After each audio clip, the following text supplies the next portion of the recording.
Good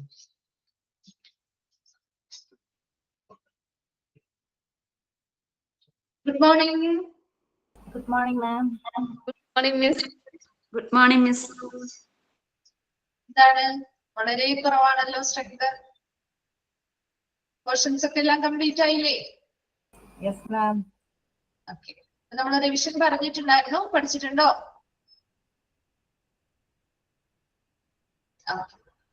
നമുക്ക് കുറച്ച് questions discuss ചെയ്യാം കേട്ടോ. അത് വേണമെങ്കിൽ എഴുതിയെടുത്താൽ മതി, നിർബന്ധമൊന്നുമില്ല. മിസ് പറയുന്ന സമയത്ത്, ക്വസ്റ്റ്യൻസ് പറയുന്ന സമയത്ത് നിങ്ങൾ നോട്ട് ചെയ്യാം, ആൻസർ നോട്ട് ചെയ്യുക. ആൻസർ അറിയാവുന്നവരാണ്. ക്വസ്റ്റ്യൻസ് എഴുതേണ്ട ആവശ്യമില്ല എന്നുണ്ടെങ്കിൽ എഴുതേണ്ട കാര്യമൊന്നുമില്ല കേട്ടോ. ഓൾറെഡി ടെക്സ്റ്റിലുള്ള ക്വസ്റ്റ്യൻസ് ഒക്കെ തന്നെയാണ് നമ്മൾ എടുക്കുന്നത്. അപ്പൊ അതില് ഓപ്ഷൻസ് ഒന്നും ഉണ്ടാവില്ല. ക്വസ്റ്റ്യന്റെ ആൻസർ മാത്രം നിങ്ങൾ എഴുതി വെക്കുക. അതിനുശേഷം ആ ക്വസ്റ്റ്യൻ കഴിഞ്ഞ് മിസ് പറയുമ്പോൾ മാത്രം ആൻസർ ഒന്ന് ടൈപ്പ് ചെയ്ത് അയച്ചാൽ മതി കേട്ടോ. അപ്പൊ അത് നിങ്ങളെ സ്വയം വിലയിരുത്താൻ വേണ്ടിയിട്ടാണ്. അത് മാർക്കറ്റിലാണ് എന്നുള്ളത് നമുക്ക് അറിയാൻ വേണ്ടിയിട്ടൊന്നും അല്ല. നിങ്ങളെ സ്വയം വിലയിരുത്താം. എത്രത്തോളം മാർക്കിന് സ്കോർ ചെയ്യാൻ പറ്റി, എത്രത്തോളം ഞാൻ ഇവിടെ ഈ ഒരു ഭാഗം പഠിച്ചിട്ടുണ്ട് എന്നൊക്കെ നിങ്ങൾക്ക് സ്വന്തമായിട്ടൊന്ന് വിലയിരുത്താൻ വേണ്ടിയിട്ടുള്ളതാണ് കേട്ടോ. നമുക്ക് സ്റ്റാർട്ട് ചെയ്യാം. ഓക്കെ, നമുക്ക് ഓരോ ചാപ്റ്റേഴ്സ് ആയിട്ട് കുറച്ച് ക്വസ്റ്റ്യൻസ്, ഇമ്പോർട്ടന്റ് ആയിട്ടുള്ള ഭാഗങ്ങൾ മാത്രമേ പറയുന്നുള്ളൂ കേട്ടോ. ബാക്കിയുള്ള ഭാഗങ്ങൾ നോക്കാം. ഇമ്പോർട്ടന്റ് ആയിട്ടുള്ള കുറച്ച് ക്വസ്റ്റ്യൻസ് മാത്രമേ മിസ് പറയുന്നുള്ളൂ. അപ്പൊ അതിനുള്ള സമയമുള്ളൂ. അപ്പൊ അതിനനുസരിച്ച് നമുക്ക് നോക്കാം. ഓക്കെ, അപ്പൊ ഫസ്റ്റ് ചാപ്റ്റർ ആണ് ആദ്യം നോക്കുന്നത്, മാർക്കറ്റിംഗ് മാനേജ്മെന്റ് ഇൻ ഹോസ്പിറ്റൽ. അപ്പൊ marketing management in hospital first question ആണ്, dash refers to activities a company undertakes to promote the buying or selling of a product or service. First question ഒന്നുകൂടി പറയാം, കേൾക്കാത്തവരുണ്ടെങ്കിൽ എഴുതിയെടുക്കേണ്ട ആവശ്യമുണ്ടോ? എഴുതിയെടുക്കേണ്ട ആവശ്യമുണ്ടോ question? ഇതൊക്കെ നമ്മളൊന്ന് underline ചെയ്ത് വെച്ചാൽ മതി കേട്ടോ. നോട്ട്സ് ഉണ്ടെങ്കിൽ, കയ്യിൽ നോട്ട്സ് ഉണ്ടെങ്കിൽ ഒന്ന് അണ്ടർലൈൻ ചെയ്ത് വെച്ചാൽ മതിയേ. അതെ, ക്വസ്റ്റ്യൻ എഴുതിയെടുക്കേണ്ട ആവശ്യമൊന്നുമില്ല. അപ്പൊ മിസ് പറയുന്ന സമയത്ത് മാത്രം നിങ്ങൾ ആൻസർ ചെയ്യാം കേട്ടോ.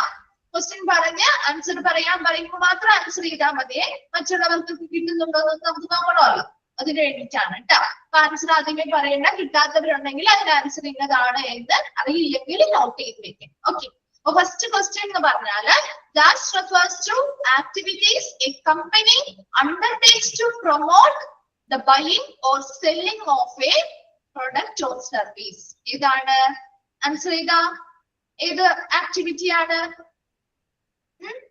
മാർക്കറ്റിംഗ് അല്ലെ? മാർക്കറ്റിംഗിനെ കുറിച്ച് നമ്മൾ ആദ്യമായി പഠിച്ച ഡെഫിനിഷൻ ആണ് പറഞ്ഞത്. അത് ചോദിക്കാറുള്ള ക്വസ്റ്റ്യൻ ആണ് കേട്ടോ. Second question, dash is a foundation model for business.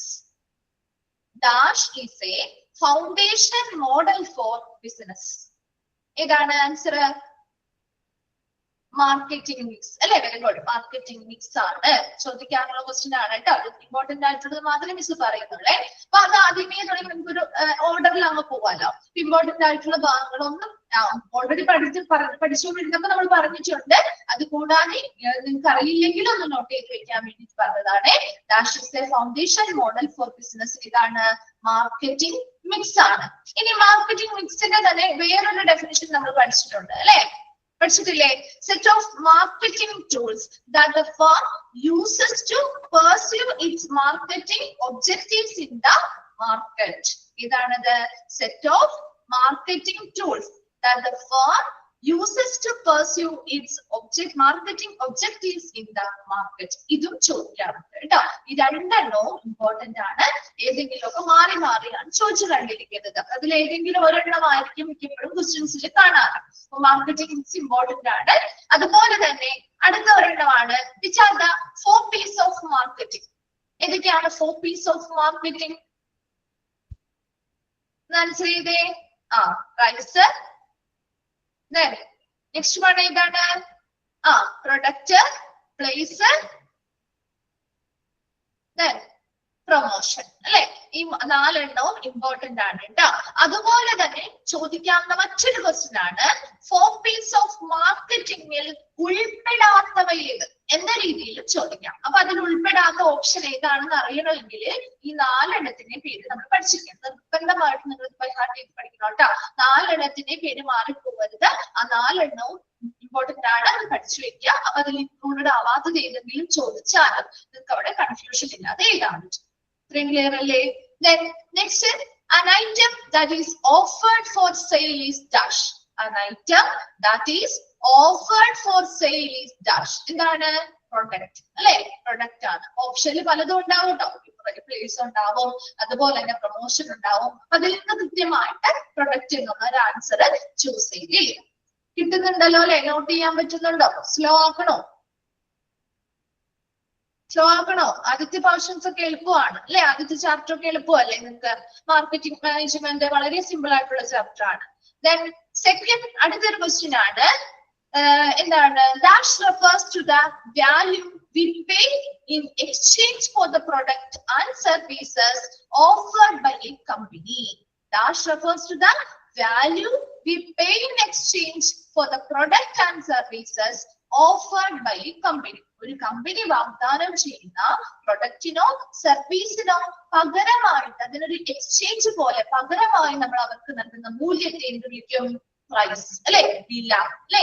Price എന്ന് വിളിക്കുന്നു. അതുപോലെ തന്നെ ഈ മാർക്കറ്റിംഗ് മിക്സിലെ വളരെ ഇമ്പോർട്ടന്റ് ആയിട്ടുള്ള 4 പീസിലെ ഇമ്പോർട്ടന്റ് ആയിട്ടുള്ള ഒരെണ്ണം എന്ന് വെച്ചാൽ ഏതാണത്? ഏതാണ്? ഈ 4 എണ്ണം നമ്മൾ പഠിച്ചു അല്ലെ? മാർക്കറ്റിംഗ് മിക്സ് പഠിച്ചു. ഇത് തന്നെയാ? പ്രൈസ് തന്നെയാണ് കേട്ടാ. പ്രൊഡക്റ്റ് അല്ല, പ്രൈസ് തന്നെയാണ്. കാരണം അതെന്തുകൊണ്ടാണ്? Price is considered as an essential element of the marketing mix because it dictates dash. അതും ചോദിക്കാറുണ്ട് ക്വസ്റ്റ്യൻ ആണ്. Price is considered as an essential element of the marketing mix because it dictates dash. എന്തുകൊണ്ടാണ് അതൊരു വളരെ important ആയിട്ടുള്ള essential element ആണെന്ന് പറയുന്നത്? Companies പ്രോഫിറ്റും അതുപോലെ തന്നെ സർവൈവൽ അല്ലെ? കമ്പനീസ് സർവൈവൽ ആൻഡ് പ്രോഫിറ്റ്, അതിനെ നിർണ്ണയിക്കുന്ന ഒരു ഘടകമാണ് പ്രൈസ് എന്ന് പറയുന്നത്. അതുകൊണ്ട് തന്നെ പ്രൈസ് ആണ് ഈ 4 മാർക്കറ്റിംഗ് മിക്സിലെയും വളരെ ഇമ്പോർട്ടന്റ് ആയിട്ടുള്ള എസെൻഷ്യൽ ആയിട്ടുള്ള ഒരു എലമെന്റ് എന്ന് പറയുന്നത്. ഇത്രയും ക്ലിയർ ആണോ? ഓക്കെ ആണോ? നോട്ട് ചെയ്തോ? Okay. Then next, dash refers to the communication that aims at promoting a product, activity or a brand among the target consumers.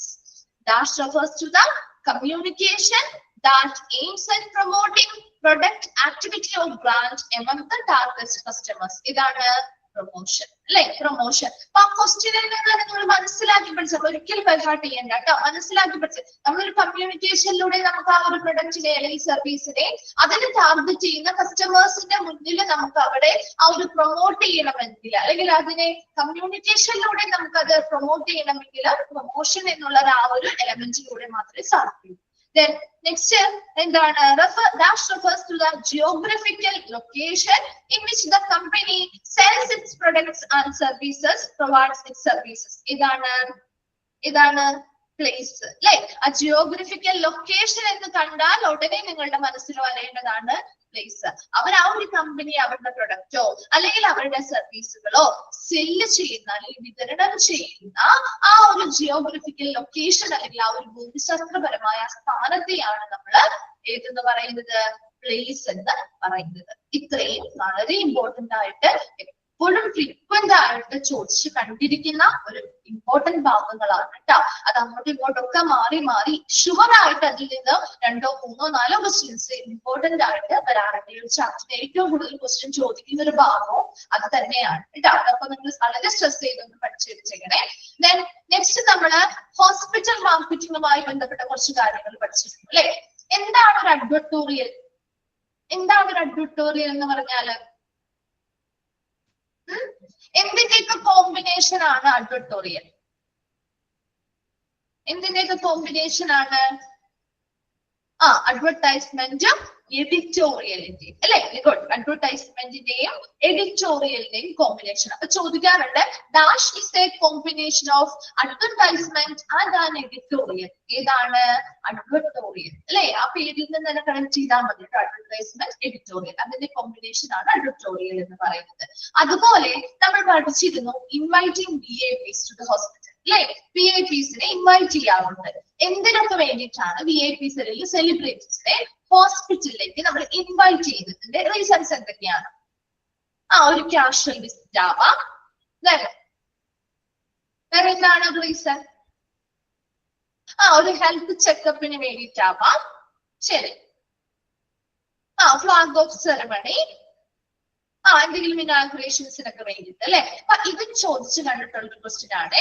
ആ ഒരു ഭാഗത്ത് നിന്ന് 2-3 ക്വസ്റ്റ്യൻസ് ആണ് കൂടുതലും ഫ്രീക്വന്റ് ആയിട്ട് ചോദിച്ചു കണ്ടിരിക്കുന്നത്. അതിൽ ഒന്നാമത്തത് അഡ്വർട്ടോറിയലുമായി ബന്ധപ്പെട്ട ക്വസ്റ്റ്യൻ ആണ്. Combination of advertisement and editorial എന്ന് ചോദിച്ചാൽ അഡ്വർട്ടോറിയൽ, ആ ഒരു ക്വസ്റ്റ്യൻ ചോദിച്ചു കണ്ടിട്ടുണ്ട്. സെക്കൻഡ് വൺ എന്ന് പറയുന്നത് inviting VIP celebrities to hospital maybe for dash. എന്തൊക്കെ കാര്യങ്ങൾക്ക് റീസൺസ് എന്തൊക്കെയാണ് ഇതിന്? അപ്പൊ അവിടെ ഓപ്ഷൻസ് ഉണ്ടാവും അല്ലെ. കാഷ്വൽ വിസിറ്റ് ആവാം, ഹെൽത്ത് ചെക്കപ്പ് ആവാം, അല്ലെങ്കിൽ ഫ്ലാഗ് ഓഫ് സെറമണി ആവാം, അല്ലെങ്കിൽ ഫോർ ആൻ ഇനാഗുറേഷൻ ആവാം. ഓൾ ഓഫ് ദ എബോവ് എന്ന രീതിയിലുള്ള ആൻസർ ആയിരിക്കും വരുന്നത് കേട്ടോ. അപ്പൊ ഈ 2 ക്വസ്റ്റ്യനും ആ ഒരു ഭാഗത്ത് നിന്ന് പ്രധാനമായിട്ടും ചോദിച്ചു കണ്ടിരിക്കുന്ന ക്വസ്റ്റ്യൻസ് ആണ്. അല്ലാത്തതൊക്കെ നമ്മൾ ഓൾറെഡി മോക്ക് ടെസ്റ്റിലും കുറെ തന്നിട്ടുണ്ടാവും, അതൊന്ന് ജസ്റ്റ് നോക്കി വെച്ചാൽ മതി. അതുപോലെ ഒരു ക്വസ്റ്റ്യൻ ചോദിക്കാവുന്നതാണ്. The pulse of the hospital is there dash. ആരാണ് ഒരു ഹോസ്പിറ്റലിന്റെ പൾസ്? അവരുടെ ഔട്ട് പേഷ്യൻസ് അല്ലെ. ഔട്ട് പേഷ്യൻസ് ആണ് ഒരു ഹോസ്പിറ്റലിന്റെ പൾസ് എന്ന് പറയുന്നത്. ഇതും ചോദിച്ചിട്ടുള്ളതാണ്. ഇത് വളരെ ഒരു ഇതിന്റെ കീഴിൽ വളരെ സിമ്പിൾ ആയിട്ട് ചെറുതായിട്ട് കൊടുത്തിരിക്കുന്ന ഒരു ഭാഗമാണ്, ശ്രദ്ധിക്കാതെ പോകുന്ന ഒരു ഭാഗം കൂടിയാണ് കേട്ടോ. അത് വെച്ചേക്കണേ ഇപ്പൊ തന്നെ അത് ചോദിക്കാറുണ്ട് കേട്ടോ. അപ്പൊ അതെവിടെയാണെന്നൊന്നും കൺഫ്യൂഷൻ ഒന്നും വരണ്ട. അപ്പൊ നമ്മുടെ ഔട്ട് പേഷ്യൻസ് ആണ് ഒരു ഹോസ്പിറ്റലിലെ പൾസ് എന്ന് അറിയപ്പെടുന്നത്. ഇതും ചോദിച്ചു കണ്ടിട്ടുണ്ട് കേട്ടോ. ആ ഒരു ഭാഗത്ത് നിന്ന് ഇത് 3ഉം ചോദിച്ചു കണ്ടിട്ടുണ്ട്. 4മതായിട്ടൊരു ക്വസ്റ്റ്യൻ ചോദിച്ചു കണ്ടിരിക്കുന്നത്, ഈ 4 ക്വസ്റ്റ്യൻസ് ആണ് പ്രധാനമായിട്ടും ആ ഭാഗത്ത് നിന്ന് കണ്ടിരിക്കുന്നത് കേട്ടോ. ഏതൊക്കെയാണ് ഒരു ഹോസ്പിറ്റലിലെ മാർക്കറ്റിംഗ് ടെക്നിക്സിൽ ഏതൊക്കെ ഉൾപ്പെടാം? ഒരു 9 മെത്തേഡ് പഠിച്ചില്ലേ നമ്മള്? ഏതൊക്കെയാ അതിന് ഓർക്കുന്നുണ്ടോ? അഡ്വർട്ടോറിയല്, പിന്നെ അറിയാവുന്നവർക്ക് ഒന്ന് പറഞ്ഞേ. അതൊക്കെ ഓപ്ഷൻസിൽ വരാട്ടോ. VIP വിസിറ്റ്, അടുത്തേതാ ചോദിക്കാം, medical camp, joining of a new doctor, ask your doctor program, awareness പ്രോഗ്രാമുകൾ അല്ലേ.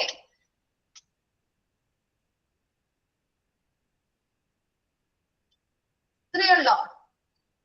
കരിയർ ഓപ്പർച്യൂണിറ്റീസ്, ഒരു എഫക്റ്റീവ് സർജറി അല്ലേ, health awareness program, branding of stationeries. ഇത്രയും ഒരു 9 മെത്തേഡ് പഠിച്ചല്ലോ നമ്മള്. ആ 9 മെത്തേഡുകൾ അല്ലെങ്കിൽ ആ ഒരു ഹോസ്പിറ്റൽ മാർക്കറ്റിംഗ് മെത്തേഡുകളിൽ ഉൾപ്പെടുന്നവ ഏതൊക്കെ എന്ന രീതിയിൽ ചോദിക്കാം. ആ ഒരു ഭാഗത്ത് നിന്ന് 4 ക്വസ്റ്റ്യൻസ് ആണ് പ്രധാനമായിട്ടും മിസ് പറഞ്ഞിട്ടുള്ളത്. ഫസ്റ്റ് വൺ അഡ്വർട്ടോറിയലുമായി ബന്ധപ്പെട്ട ക്വസ്റ്റ്യൻ ആണ്. സെക്കൻഡ് വൺ എന്ന് പറയുന്നത് ഇപ്പൊ നമ്മൾ പറഞ്ഞ പോലെ തന്നെ ഈ മെത്തേഡുകൾ ചോദിക്കാറുണ്ട്. അത് ആദ്യ ഭാഗത്ത് വരുന്നതാണ് കേട്ടോ. 9 മെത്തേഡുകൾ നോക്കി വെക്കുക. അതിൽ ഏതൊക്കെയാണ് ഉൾപ്പെടുന്നവ ഏത് അല്ലെങ്കിൽ ഉൾപ്പെടാത്തത് ഏത് എന്ന് ചോദിച്ചാൽ നിങ്ങൾക്ക് തിരിച്ചറിയാൻ പറ്റും. അത് ആ രീതിയിൽ പഠിച്ചു വെച്ചാൽ മതിയെ. 3മത്തത് പൾസ് ഓഫ് ദ ഹോസ്പിറ്റൽ ആരാണ്? ഔട്ട് പേഷ്യൻസ് ആണ്. അതുപോലെ തന്നെ അടുത്തത് ഒരെണ്ണം ചോദിച്ചത് ഇൻവൈറ്റിംഗ് VIPസിനെ ഇൻവൈറ്റ് ചെയ്യുന്നതുമായി ബന്ധപ്പെട്ട എന്തൊക്കെ കാര്യങ്ങൾക്ക് വേണ്ടിയാണ് VIPs അല്ലെങ്കിൽ സെലിബ്രിറ്റീസിനെ നമ്മളൊരു ഹോസ്പിറ്റലിലേക്ക് ഇൻവൈറ്റ് ചെയ്യുന്നത് അല്ലെങ്കിൽ അവർ വരുന്നത്, അതിന്റെ കാരണങ്ങൾ, അതൊക്കെ ഓൾ ഓഫ് ദ എബോവ് എന്ന രീതിയിൽ തന്നെ ആയിരിക്കും കേട്ടോ ഓപ്ഷൻസ് ഒക്കെ വരാം. ഈ 4 ആ ഒരു ഭാഗത്ത് നിന്ന് ചോദിച്ച് പ്രധാനമായിട്ടും കണ്ടിരിക്കുന്ന ക്വസ്റ്റ്യനാണ്. മറ്റു ഭാഗത്ത് നിന്ന് നമ്മുടെ മാർക്കറ്റിംഗുമായി ബന്ധപ്പെട്ട പ്രധാനപ്പെട്ട ഒരു ഇൻട്രൊഡക്ഷൻ അല്ലെങ്കിൽ ജനറൽ ഭാഗത്ത് നിന്ന് ചോദിച്ചത് നമ്മൾ പറഞ്ഞിട്ടുണ്ടായിരുന്നു. ക്ലിയർ ആണോ? ഫസ്റ്റ് ചാപ്റ്റർ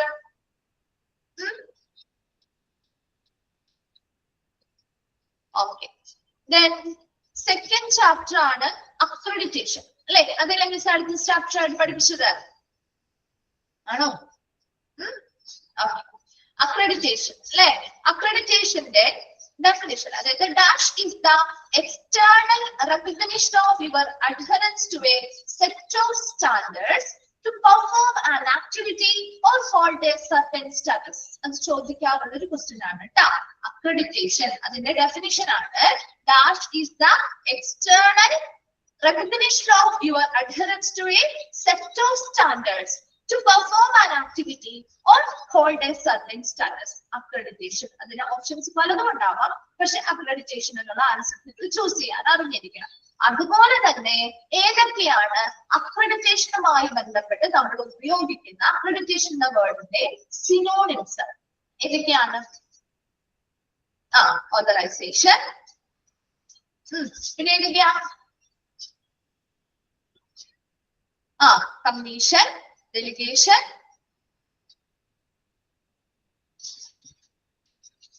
ലൈസൻസ് അല്ലേ? ഇത്രയെണ്ണം ഒന്ന് പഠിച്ചു വെച്ചേക്കണം കേട്ടോ. എല്ലാം ഇൻക്ലൂഡഡ് ആയിട്ടുള്ള രീതിയിൽ ഓൾ ഓഫ് ദി എബോവ് ആയിരിക്കും മിക്കപ്പോഴും വന്നിട്ടുള്ളത്, അല്ലെങ്കിൽ ഇതിൽ ഇൻക്ലൂഡഡ് അല്ലാത്ത രീതിയിൽ ചോദിക്കാം. അപ്പൊ ആ ഒരു ആദ്യത്തെ എണ്ണം ഉണ്ടെന്ന് വെച്ചാൽ അതൊന്ന് പഠിച്ചു വെച്ചേക്കാം കേട്ടോ. അപ്പൊ ആ ഒരു പിക്ചറിൽ ഓൾറെഡി നമ്മള് ഒരു 5 എണ്ണം പഠിക്കുക, എംപവർമെന്റ് കൂടിയുണ്ട് അല്ലെ? അപ്പൊ ആ ഒരു 5 എണ്ണം പഠിക്കുന്നുണ്ട്. ആ ഒരു 5 എണ്ണത്തിന്റെയും പേര് പഠിച്ചു വെക്കുക. ഇൻക്ലൂഡഡ് അല്ലാത്തത് ഏതെന്ന് ചോദിച്ചാലും എഴുതാൻ അറിയണം, ഇൻക്ലൂഡഡ് ആയത് എന്ന് ചോദിച്ചാലും എഴുതാൻ അറിയണം കേട്ടോ. ചോദിക്കാറുള്ള ഒരു ഭാഗമാണ് കേട്ടോ ഇത്. ഓക്കെ, ക്ലിയർ ആണോ അത്? തേർഡ് ക്വസ്റ്റ്യൻ എപ്പോഴും വരാനുള്ള മറ്റൊരു ഭാഗമാണ് ബെനഫിറ്റ്സ്. ബെനഫിറ്റ്സുമായി ബന്ധപ്പെട്ട് നമ്മൾ അക്രഡിറ്റേഷന്റെ ബെനഫിറ്റ്സിൽ ഉൾപ്പെടുന്നവ ഏതൊക്കെ എന്ന് ചോദിക്കാറുണ്ട്. അതുപോലെ തന്നെ നമ്മൾ ഓൾറെഡി ബെനഫിറ്റ്സ് പേഷ്യൻസും അക്രഡിറ്റേഷനുമായി ബന്ധപ്പെട്ട് പേഷ്യൻസിന്റെ ബെനഫിറ്റ്സ് പഠിച്ചിരുന്നു അല്ലെ? പഠിച്ചോ? ആരുടെയൊക്കെ ബെനഫിറ്റ്സാണ് നമ്മൾ പഠിച്ചത്?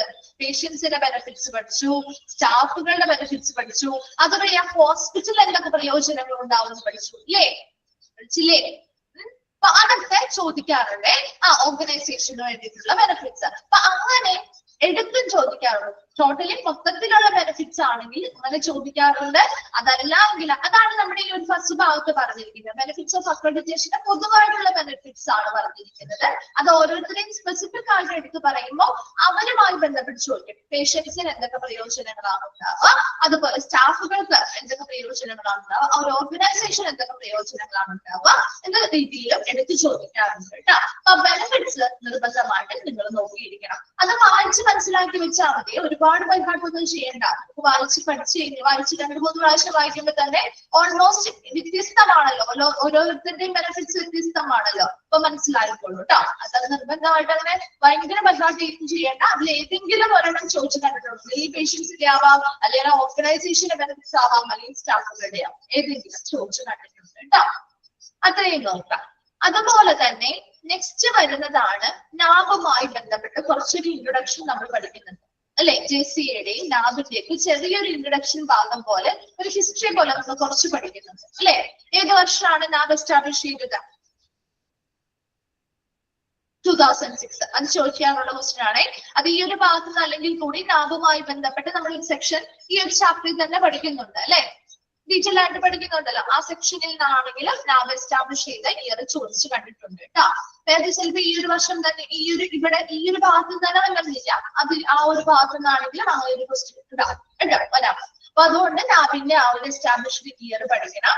അതുപോലെ ഏത് വർഷമാണ് അമേരിക്കൻ കോളേജ് ഓഫ് സർജൻസ് ഒരു സെറ്റ് ഓഫ് മിനിമം സ്റ്റാൻഡേർഡ്സ് ഹോസ്പിറ്റൽസിന് വേണ്ടി ഒരു set of minimum standards establish ചെയ്ത വർഷം ഏതാണ്?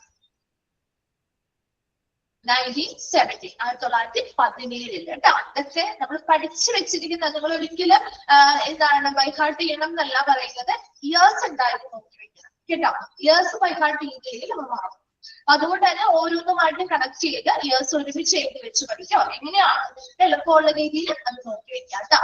ഇയേഴ്സ് മാറിപ്പോകരുത്. ഒരുപോലെയുള്ള വർഷങ്ങളൊക്കെ ഒരുപോലെ സിമിലർ ആയിട്ട് നമുക്ക് തോന്നുന്ന പോലെ തരും. അപ്പൊ അതിനനുസരിച്ച് കൺഫ്യൂഷൻ ഒന്നും ഉണ്ടാകരുത് ആ സമയത്ത് കേട്ടോ. അത് ചോദിക്കാറുണ്ട് 1970. അതുപോലെ തന്നെ നെക്സ്റ്റ് പറയുന്ന കാര്യം ഇപ്പൊ ഹോസ്പിറ്റൽസിലെ ഹോസ്പിറ്റൽസ് അല്ലാതെ ഏതൊക്കെ ലോങ് ടേം കെയർ ഫെസിലിറ്റികൾക്കാണ് അക്രഡിറ്റേഷൻ നൽകാറുള്ളത്? ഏതൊക്കെ ഫെസിലിറ്റികൾക്കാണ്? കുറച്ച് ഓപ്ഷൻസ് തന്നിട്ടുണ്ടായിരുന്നില്ലേ? ലാസ്റ്റ് കുറച്ച് പോയിന്റ്സ് പറഞ്ഞിട്ടുണ്ടായിരുന്നല്ലോ. ഫാർമസി, ഹോം ഹെൽത്ത് കെയർ ഏജൻസികള് അല്ലേ, ഹോസ്പൈസസ് പറഞ്ഞാല് ഇതൊക്കെ ഇതെല്ലാം പറഞ്ഞതല്ലേ? അപ്പൊ അങ്ങനെയുള്ള ഓപ്ഷൻസ് നോക്കി വെക്കാം കേട്ടോ. അത് ഓൾറെഡി ഇവിടെ ഉണ്ട്. ഈ ലാസ്റ്റ് ഭാഗം home health agency, hospices, pharmacy, managed care organisation, health care network, ഇവിടുത്തെ നമ്മുടെ എന്താണ് ഒരു ഹെൽത്ത് കെയർ ഓർഗനൈസേഷൻസിന് പുറമെ നമ്മൾ ലോങ് ടേം ആയിട്ടുള്ള കെയർ ഫെസിലിറ്റികൾക്ക് അക്രഡിറ്റേഷൻ കൊടുക്കുന്ന ഫെസിലിറ്റികളാണ് എന്നുള്ളത് കൂടി ഒന്ന് മനസ്സിലാക്കി വെച്ചിട്ടുണ്ട്. അതുപോലെ തന്നെ നാബ് എസ്റ്റാബ്ലിഷ് ചെയ്ത വർഷം അത്രയുമാണ് ഇവിടെ നിന്ന് കൂടുതൽ കണ്ടിരിക്കുന്നത് ക്വസ്റ്റ്യൻസ് കേട്ടോ. അടുത്തത് ഡ്രൈവിംഗ് ഫാക്ടേഴ്സ് ഫോർ അക്രഡിറ്റേഷൻ. ഒരു അക്രഡിറ്റേഷനുമായി ബന്ധപ്പെട്ട ഡ്രൈവിംഗ് ഫാക്ടേഴ്സിൽ ഉൾപ്പെടുന്നവ ഏതൊക്കെ എന്നൊരു ക്വസ്റ്റ്യൻ ചോദിക്കാറുണ്ട്. അപ്പൊ അതിൽ ഏതൊക്കെ വരാം? ഏതൊക്കെയാ വരുന്നത്? ആക്ടുകൾ അല്ലെ, consumer protection act, consumer protection act, പിന്നെ ഏതൊക്കെയാണ്?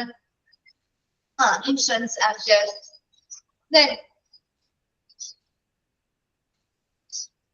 വേറേതാണ്? Clinical establishment act,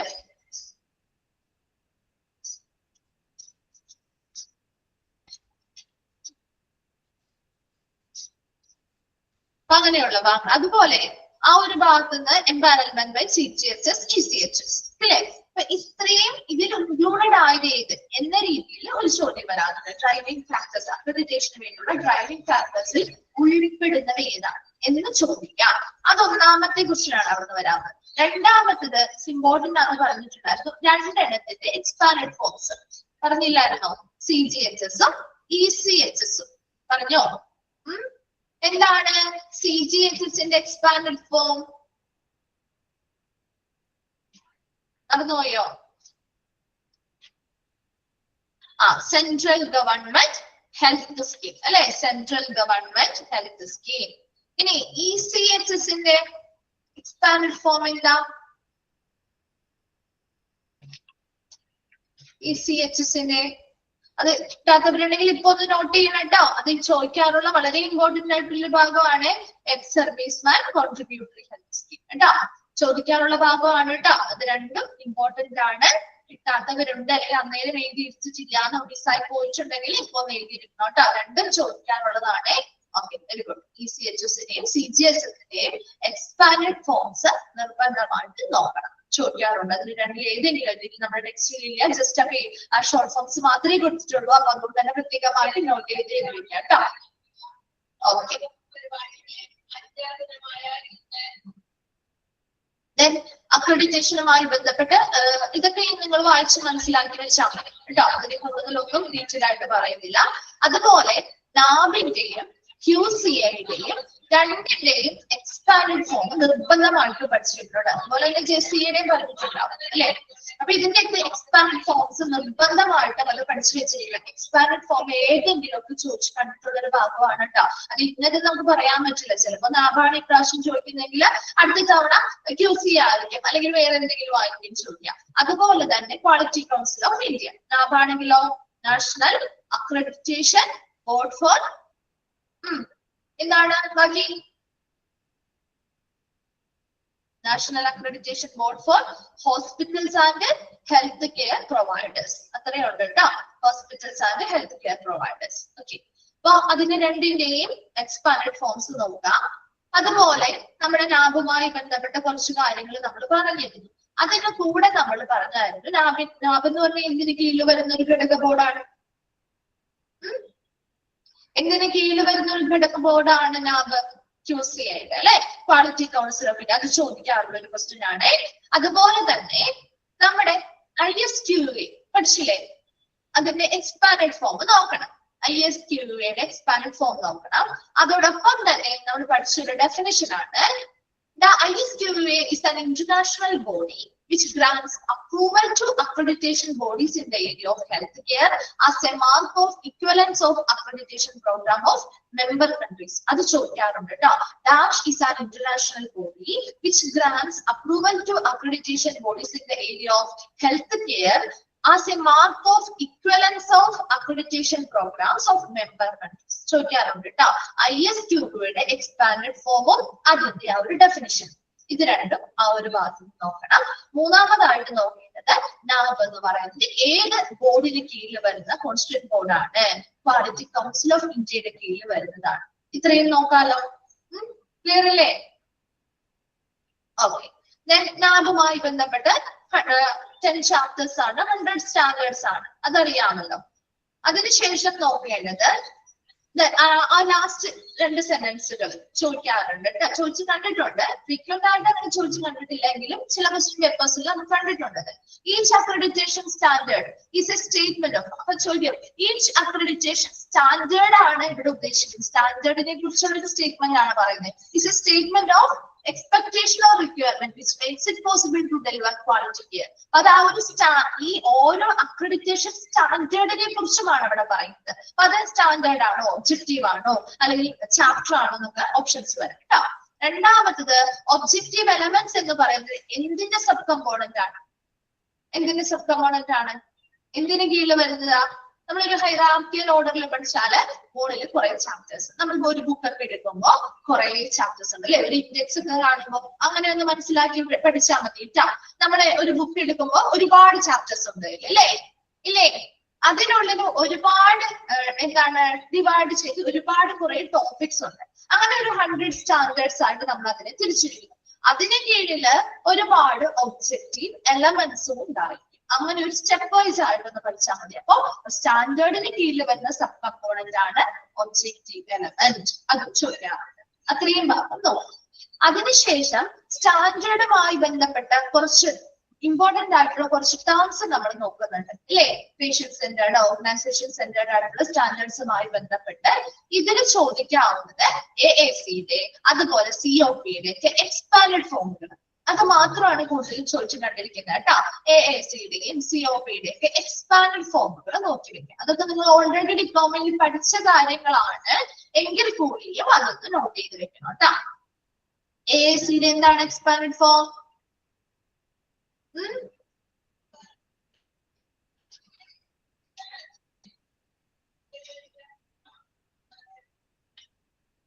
assess, assessment and continuity of care അല്ലെ? COPയുടെയോ കെയർ ഓഫ് പേഷ്യൻസ് അല്ലെ? Care of patients. അപ്പൊ അങ്ങനെയുള്ള കുറച്ച് കാര്യങ്ങൾ.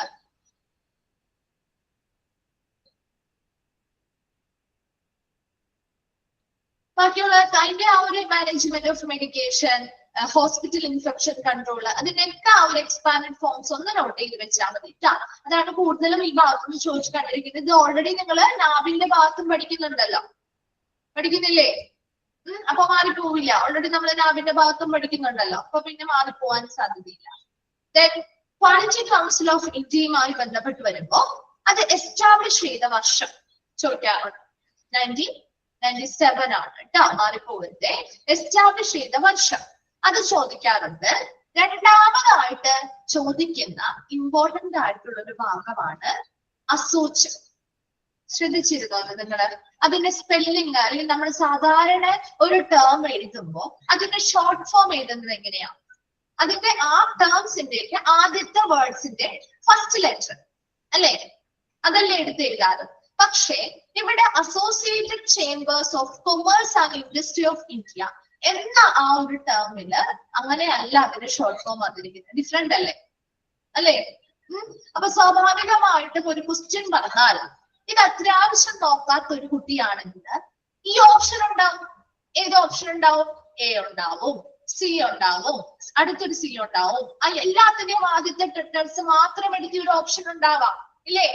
അപ്പൊ ഇത് അധികം ശ്രദ്ധിക്കാത്തൊരു കുട്ടിയാണെങ്കിൽ ആദ്യമായിട്ട് associated chambers of commerce and industry of ഇന്ത്യയുടെ ഷോർട്ട് ഫോം എഴുതുക, അല്ലെങ്കിൽ ഷോർട്ട് ഫോം സെലക്ട് ചെയ്യുക, ചൂസ് ചെയ്യുക എന്ന് പറഞ്ഞൊരു ക്വസ്റ്റ്യൻ വരെയാണ്.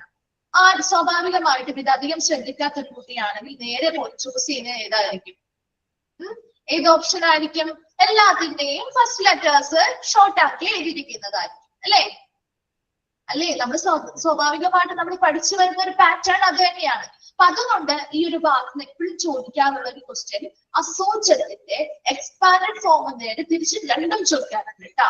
അസോച്ചം എന്ന് പറയുന്ന ടേമിന്റെ എക്സ്പാൻഡഡ് ഫോം ഏതാണ്, അല്ലെങ്കിൽ നേരെ തിരിച്ച് associated chambers of commerce and industry of ഇന്ത്യയുടെ ഷോർട്ട് ഫോം ഏതാണ് എന്നും ചോദിക്കാറുണ്ട്. അതൊന്ന് വളരെ ഇമ്പോർട്ടന്റ് ആയിട്ട് ഒന്ന് പഠിച്ചു വെച്ചിരുന്നു കേട്ടോ. ബാക്കിയുള്ളതിന്റെ ഒന്നും നിങ്ങൾക്ക് മാറിപ്പോകാൻ സാധ്യതയില്ല. അതൊക്കെ സാധാരണ നമ്മൾ ഫോളോ ചെയ്യുന്ന പോലെ തന്നെയുള്ള ഫോർമാലിറ്റി തന്നെയാണ് ചെയ്തിരിക്കുന്നത്. ഇതിന്റെ മാത്രം കുറച്ച് ഡിഫറെന്റ് ആണ്. അതുകൊണ്ട് തന്നെ അതൊന്ന് പ്രത്യേകം ശ്രമിക്കുക കേട്ടോ. ഓക്കെ. അതുപോലെ QCAയുടെ ഏത് വർഷമാണ് എസ്റ്റാബ്ലിഷ് ചെയ്തത് നോക്കണം. ക്ലിയർ ആണോ? ബാക്കി നിങ്ങളൊന്ന് വായിച്ചു മനസ്സിലാക്കി വെച്ചാൽ മതി. ഓക്കെ. Then next ബോർഡുമായി ബന്ധപ്പെട്ട ബോർഡില് ഒരു QCA എത്ര മെമ്പേഴ്സ് അടങ്ങിയ ബോർഡാണ് QCA ഭരിക്കുന്നത് ചോദിക്കാറുണ്ട്. എത്ര മെമ്പേഴ്സ് ആണ്? 38 മെമ്പേഴ്സ് ആണ് കേട്ടോ. അത് മാറിപ്പോകരുതേ, 38 മെമ്പേഴ്സ് ആണ് അതിലുള്ളത് കേട്ടോ. അത് എപ്പോഴും ചോദിച്ചു കണ്ടിട്ടുള്ള ഒരു ക്വസ്റ്റ്യൻ ആണ്. QCAയുമായി ബന്ധപ്പെട്ട 38 മെമ്പേഴ്സ് കൗൺസിലാണ് ആ ഒരു QCA ഗവൺ ചെയ്യുന്നത്. അതുപോലെ തന്നെ QCA പ്രധാനമായിട്ടും 5 അക്രഡിറ്റേഷൻ ബോർഡുകളിലൂടെയാണ് പ്രവർത്തിക്കുന്നത്. ആ 5 അക്രഡിറ്റേഷൻ ബോർഡുകളും വളരെ ഇമ്പോർട്ടന്റ് ആണ് കേട്ടോ. വളരെ ഇമ്പോർട്ടന്റ് ആണ്. ഈ 5 എണ്ണത്തിലും ഏതെങ്കിലും ഒക്കെ ഒന്നോ രണ്ടോ ഫ്രീക്വന്റ് ആയിട്ട് ചോദിച്ചു കണ്ടിട്ടുണ്ട്. ഇപ്പൊ ചിലപ്പോൾ നാബാണ് ചോദിക്കുന്നെങ്കിൽ അടുത്ത ചിലപ്പോൾ ക്വസ്റ്റ്യൻ പേപ്പേഴ്സിൽ നാബ് CB ആയിരിക്കും അല്ലെങ്കിൽ നബറ്റ് ആയിരിക്കും ചോദിക്കുക കേട്ടോ. അപ്പൊ അതിന്റെ 5 എണ്ണത്തിന്റെയും എക്സ്പാൻഡ് ഫോംസ് നിർബന്ധമായിട്ടും പഠിക്കണം കേട്ടോ. National accreditation board for certification bodies, അതുപോലെ തന്നെ ഏതൊക്കെയായിരുന്നു? National accreditation board for education and training, അതുപോലെ തന്നെ national board for quality promotion, national accreditation board for hospital and health care providers, national accreditation board for testing and calibration of laboratories അല്ലെ. അപ്പൊ അത്രയും 5 എണ്ണത്തിന്റെയും expand forms നിർബന്ധമായിട്ടും പഠിച്ചു വെക്കണം. അത് ചോദിക്കാറുള്ള ഭാഗമാണ്. അതുപോലെ ഇത് ഓരോന്നും എന്തിനു വേണ്ടിയിട്ടാണ് കേട്ടോ. ഇത് ഓരോന്നും എന്തിനു വേണ്ടിയുള്ളതാണ്? അതിന് ഓരോന്നിനും ഡിഫറെന്റ് ആയിട്ടുള്ള ബോർഡുകളല്ലേ അല്ലെ? ഡിഫറെന്റ് ബോഡീസ് ആണ്. ഡിഫറെന്റ് ആയിട്ടുള്ള ഓർഗനൈസേഷൻസിന് വേണ്ടിയിട്ടുള്ള ബോഡികളാണ് അല്ലെ. ഡിഫറെന്റ് പർപ്പസിന് എല്ലാം സെയിം അല്ലല്ലോ. അതും ഒന്ന് മനസ്സിലാക്കിയിരിക്കും കേട്ടോ. അതിന് നിർബന്ധമായിട്ടും ഈ ഒരു ഭാഗം നിർബന്ധമായിട്ടും പഠിപ്പിക്കണം കേട്ടോ. കാരണം ഇത് ചോദിക്കാൻ എളുപ്പമുള്ള ഭാഗമാണ്. ഡിഫറെന്റ് ആയിട്ട് നിങ്ങൾക്ക് പെട്ടെന്ന് കൺഫ്യൂസ്, കാരണം ഓരോ ഓപ്ഷൻ കാണുമ്പോൾ ഇതില് ഈ 5 എണ്ണത്തിലും ഏതാണ് വൃത്തിയായിട്ട് പഠിക്കാത്ത ഒരു കുട്ടിക്കാണെങ്കിൽ ഓപ്ഷൻ കാണുമ്പോൾ കൺഫ്യൂഷൻ ആവും. കാരണം എല്ലാം ഒരുപോലെ ഇരിക്കുന്നത് പോലെ തോന്നും. അപ്പൊ അതുകൊണ്ട് അത് ആ ഒരു പേര് തന്നെ നിങ്ങളൊന്ന് കണക്ട് ചെയ്ത് വെച്ച് പഠിച്ചു കഴിഞ്ഞാൽ എളുപ്പമാണ്. ലാഭം പിന്നെ നിങ്ങൾക്ക് ഓൾറെഡി അറിയാവുന്ന കാര്യമാണ്. LLB ആണെങ്കിലും തെറ്റിപ്പോവില്ല. ലബോറട്ടറിയുമായി ബന്ധപ്പെട്ടാണെന്നുള്ളത് ഒന്ന് ഓർമ്മയിൽ എടുക്കാൻ പറ്റും ഇല്ലേ. നബറ്റ് ആണെങ്കിലും അതുപോലെ തന്നെയാണ്. എഡ്യൂക്കേഷൻ ആൻഡ് ട്രെയിനിങ് അല്ലെ. അപ്പൊ അതിലാകെ എഡ്യൂക്കേഷൻ ആൻഡ് എഡ്യൂക്കേഷൻ സ്കൂൾസ് അല്ലെങ്കിൽ ഇൻസ്റ്റിറ്റ്യൂഷനുമായി ബന്ധപ്പെട്ടുള്ളത് ഒരെണ്ണം മാത്രമേ ഉള്ളൂ. ശരിയല്ലേ? നബറ്റ് മാത്രമേ ഉള്ളൂ നമ്മളത് എഡ്യൂക്കേഷണൽ സ്കൂളുകൾ പരമായി ബന്ധപ്പെട്ടൊക്കെ പഠിക്കുന്നത്. അപ്പൊ അതുകൊണ്ട് അത് മാറിപ്പോയില്ല. ആകെ 2 മാറാൻ സാധ്യതയുള്ളത് നാബ് CBയും അതുപോലെ തന്നെ ഇതുമാണ് NBQPയുമാണ്. അത് രണ്ടും തമ്മിലും വ്യത്യാസമുണ്ട്, ചെറിയ വ്യത്യാസമുണ്ട്. അപ്പൊ അത് ക്വാളിറ്റി പ്രൊമോഷനുമായി ബന്ധപ്പെട്ടാണെങ്കിൽ മറ്റത് എന്താണ്? എന്തിനു വേണ്ടിയിട്ടുള്ളതാണ്? ബോർഡ് ഫോർ അക്രഡിറ്റേഷൻ, സർട്ടിഫിക്കേഷൻ ബോർഡുകളുടെ അക്രഡിറ്റേഷനുമായി ബന്ധപ്പെട്ടുള്ളതാണ്. ഒന്ന് ഡിഫറൻസ് ഒന്ന് മനസ്സിലാക്കി വെച്ച് പഠിച്ചു കഴിഞ്ഞാൽ അതുപോലെ ആ 5 എണ്ണത്തിന്റെയും ഡെഫിനിഷൻസ് കൃത്യമായിട്ട് അതിന്റെ ആ ഒരു എക്സ്പാൻഡ് ഫോമും ഷോർട്ട് ഫോംസും പഠിച്ചു വെച്ചു കേട്ടോ. ആ ഒരു ഇതിൽ ആകെ അത്രയും ഭാഗങ്ങൾ വളരെ ഇമ്പോർട്ടന്റ് ആയിട്ട് നോക്കേണ്ട ഭാഗങ്ങളാണ് പറഞ്ഞു തരുന്നത് കേട്ടോ. ഓക്കെ, ഇതെല്ലാം നമ്മൾ ക്വസ്റ്റ്യൻ ആയിട്ട് ചോദിച്ചു കഴിഞ്ഞാൽ സമയം ഉണ്ടാവില്ല അതിന്. അതുകൊണ്ടാണ് മിസ് ഇങ്ങനെ പറഞ്ഞു വരുന്നത് കേട്ടോ. ഒന്നുകൂടി ഇമ്പോർട്ടന്റ് ആയിട്ടുള്ള ഭാഗം ഒന്ന് റിവൈൻഡ് ചെയ്തിരിക്കുന്നതാണ്. ദെൻ അടുത്ത ഭാഗത്ത് മെത്തഡോളജിയുമായി ബന്ധപ്പെട്ട് ഈ ഒരു ഭാഗം നിങ്ങൾ നോക്കണം കേട്ടോ. Eligibility to apply for hospital accreditation health care organisation that fulfil the following requirements. ഒരു ഹോസ്പിറ്റൽ അല്ലെങ്കിൽ ഒരു ഹെൽത്ത് കെയർ ഓർഗനൈസേഷന് അക്രഡിറ്റേഷൻ കിട്ടണമെങ്കിൽ എന്തൊക്കെ കാര്യങ്ങൾ നമ്മൾ ഫുൾഫിൽ ചെയ്യണം? അത് ഓൾറെഡി നിങ്ങൾ ഇത് ഡിപ്ലോമയിൽ പഠിച്ചിട്ടുണ്ട് ഇല്ലേ? ഇതേ പോയിന്റ്സ് ഡിപ്ലോമയിൽ പഠിച്ചിട്ടില്ലേ? സെയിം പോയിന്റ്സ് പഠിച്ചിട്ടുണ്ട് ഇല്ലേ? അപ്പൊ അത് തന്നെ ഇവിടെ ഉണ്ട്. അതിൽ ഇൻക്ലൂഡഡ് ആയത് അല്ലെങ്കിൽ 2-3 പോയിന്റ്സ് അതിൽ ഓൾറെഡി കൊടുത്തിട്ടുണ്ടാവും. ഓൾ ഓഫ് ടേബിൾ എന്ന രീതിയിലായിരിക്കും മനസ്സിൽ വരിക. അപ്പൊ അതൊന്ന് വായിച്ച് മനസ്സിലാക്കി വെച്ചാൽ മതി. അതിനുശേഷം വരാവുന്നത് എങ്ങനെ നമുക്കൊരു ലാഭവുമായി ബന്ധപ്പെട്ട് ഒരു കഥ പോലെ ഒന്ന് പഠിച്ചു വെക്കാം. എങ്ങനെ അപ്ലൈ ചെയ്യാം, അതുപോലെ അക്രഡിറ്റേഷനുമായി ബന്ധപ്പെട്ട പ്രോസസ്സുകളൊന്നും ഒരുപാട് പഠിക്കുന്നുണ്ട്. അതിൽ പ്രധാനമായിട്ട് നിങ്ങൾ നോക്കേണ്ട കാര്യം ഈ ഒരു പ്രിൻസിപ്പൽ അസസർ ആണ് അത് വിലയിരുത്തൽ എന്ന് അറിയണം. അതുപോലെ onsite assessment, desktop assessment, remote assessment, hybrid assessment, ഈ 4 ഡിഫറൻസ് പഠിച്ചു വെച്ചേക്കാം കേട്ടോ. ഈ ഒരു ഭാഗത്തിന് ഇമ്പോർട്ടന്റ് ആയിട്ടുള്ളത് അത് മാത്രമേ നിങ്ങൾ പെട്ടെന്ന് ഒന്ന് നോക്കിയാൽ മതി. മറ്റേതൊക്കെ നിങ്ങളൊന്ന് വായിച്ച് മനസ്സിലാക്കി വെച്ച് നിങ്ങൾക്ക് എഴുതാൻ പറ്റും കേട്ടോ. വലിയ മിസ്റ്റേക്ക് ഒന്നും വരില്ല. കൺഫ്യൂഷൻ ഒന്നും വരാത്ത ഭാഗമാണ്. എല്ലാം ഡിഫറെന്റ് ആയിട്ട് ഓരോ സ്റ്റെപ്പുകളായിട്ട് പറയുന്നത് കൊണ്ട് തന്നെ ഒരുപാട് അങ്ങോട്ട് വേണ്ട. ഈ പറയുന്ന 4 പ്രോസസ്സുകൾ അത് ഓൺസൈറ്റ് അസസ്മെന്റ്, അത് 4 ഹൈബ്രിഡ് ആണോ? ചിലതൊക്കെ ഹൈബ്രിഡ് ഒക്കെ ചിലപ്പോൾ നിൽക്കുന്ന വ്യത്യാസം കൺഫ്യൂഷൻ ഒക്കെ വന്നേക്കാം. അത് മാത്രം ഒന്ന് 4 നോക്കി വെക്കും കേട്ടോ. റിമോട്ട് അസസ്മെന്റ് ഒക്കെയുള്ള വ്യത്യാസങ്ങളൊന്നും നോക്കി വെക്കാം. ബാക്കിയുള്ളതൊക്കെ ഒന്ന് വായിച്ച് മനസ്സിലാക്കി വെച്ചാൽ മതി. അത്ര മാത്രമേ ഉള്ളൂ. പിന്നെ നമ്മൾ നെക്സ്റ്റ് ആ ഒരു ചാപ്റ്റർ കഴിഞ്ഞാൽ മിസ് നെക്സ്റ്റ് ഭാഗം എഴുതുന്നത് 6th മോഡ്യൂൾ ആയിരുന്നു.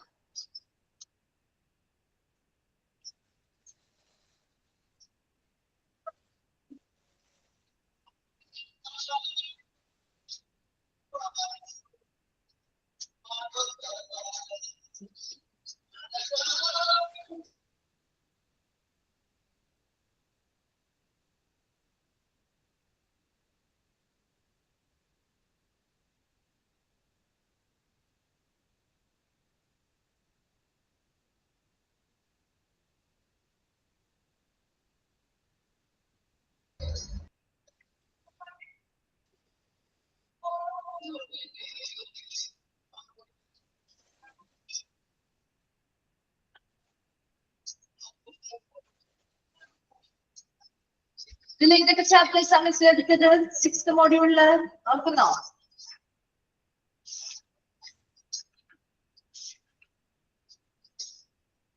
ജനറൽ ഫോംസ് അല്ലെ?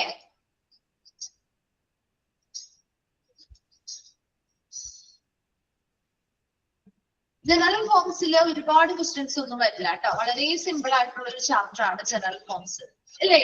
വളരെ സിമ്പിൾ ആയിട്ടുള്ള ചാപ്റ്റർ അല്ലേ?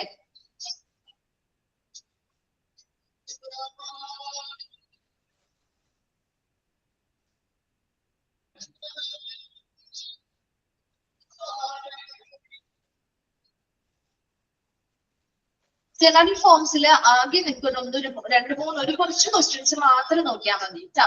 അതിൽ ഒന്നാമത്തത് ചോദിക്കാവുന്ന ഒരു ക്വസ്റ്റ്യൻ, ഈ ഒരു ഫോർമാലിറ്റി ഇതൊക്കെ നിങ്ങൾക്ക് ജസ്റ്റ് ഒന്ന് മനസ്സിലാക്കാൻ വേണ്ടി തന്നിരിക്കുന്ന ഫോമുകളാണ്. ഫോം ഒന്ന് നിങ്ങൾ ജസ്റ്റ് മനസ്സിലാക്കി വെച്ചാൽ മാത്രം മതി.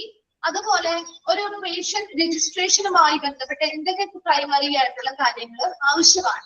അതായത് കളക്ഷൻ ഓഫ് പേഷ്യൻസിന്റെ ഡെമോഗ്രാഫിക് ഇൻഫർമേഷൻ അവർ കളക്ട് ചെയ്യുന്നുണ്ട്, പേഴ്സണൽ കോൺടാക്ട് ഇൻഫർമേഷൻ, അങ്ങനെയുള്ള കാര്യങ്ങൾ, അവരുടെ അപ്പോയിന്റ്മെന്റ് ഷെഡ്യൂളുമായി ബന്ധപ്പെട്ട് അവരുടെ ഹെൽത്ത് ഹിസ്റ്ററി മുതലായിട്ടുള്ള കാര്യങ്ങൾ കളക്ട് ചെയ്യുന്നതെന്ന് മനസ്സിലാക്കിയിരിക്കുക. അതുപോലെ ഇമ്പോർട്ടന്റ് ആയിട്ടുള്ള ഭാഗമാണ് ഫോം സിയുമായി ബന്ധപ്പെട്ട് വരുന്നത് കേട്ടോ. ആ ഒരു ഭാഗം വളരെ ഇമ്പോർട്ടന്റ് ആണ്, ഇത് നോക്കാതെ പോകരുത് കേട്ടോ. ഈ ഒരു ഭാഗം വളരെ ഇമ്പോർട്ടന്റ് ആണ്. Form C for inpatients. അപ്പൊ അവിടെ ഏത് FRROയുടെ എക്സ്പാൻഡ് ഫോം പറഞ്ഞിട്ടുണ്ടായിരുന്നു അല്ലെ? എന്താണ് FRROയുടെ എക്സ്പാൻഡ് ഫോം?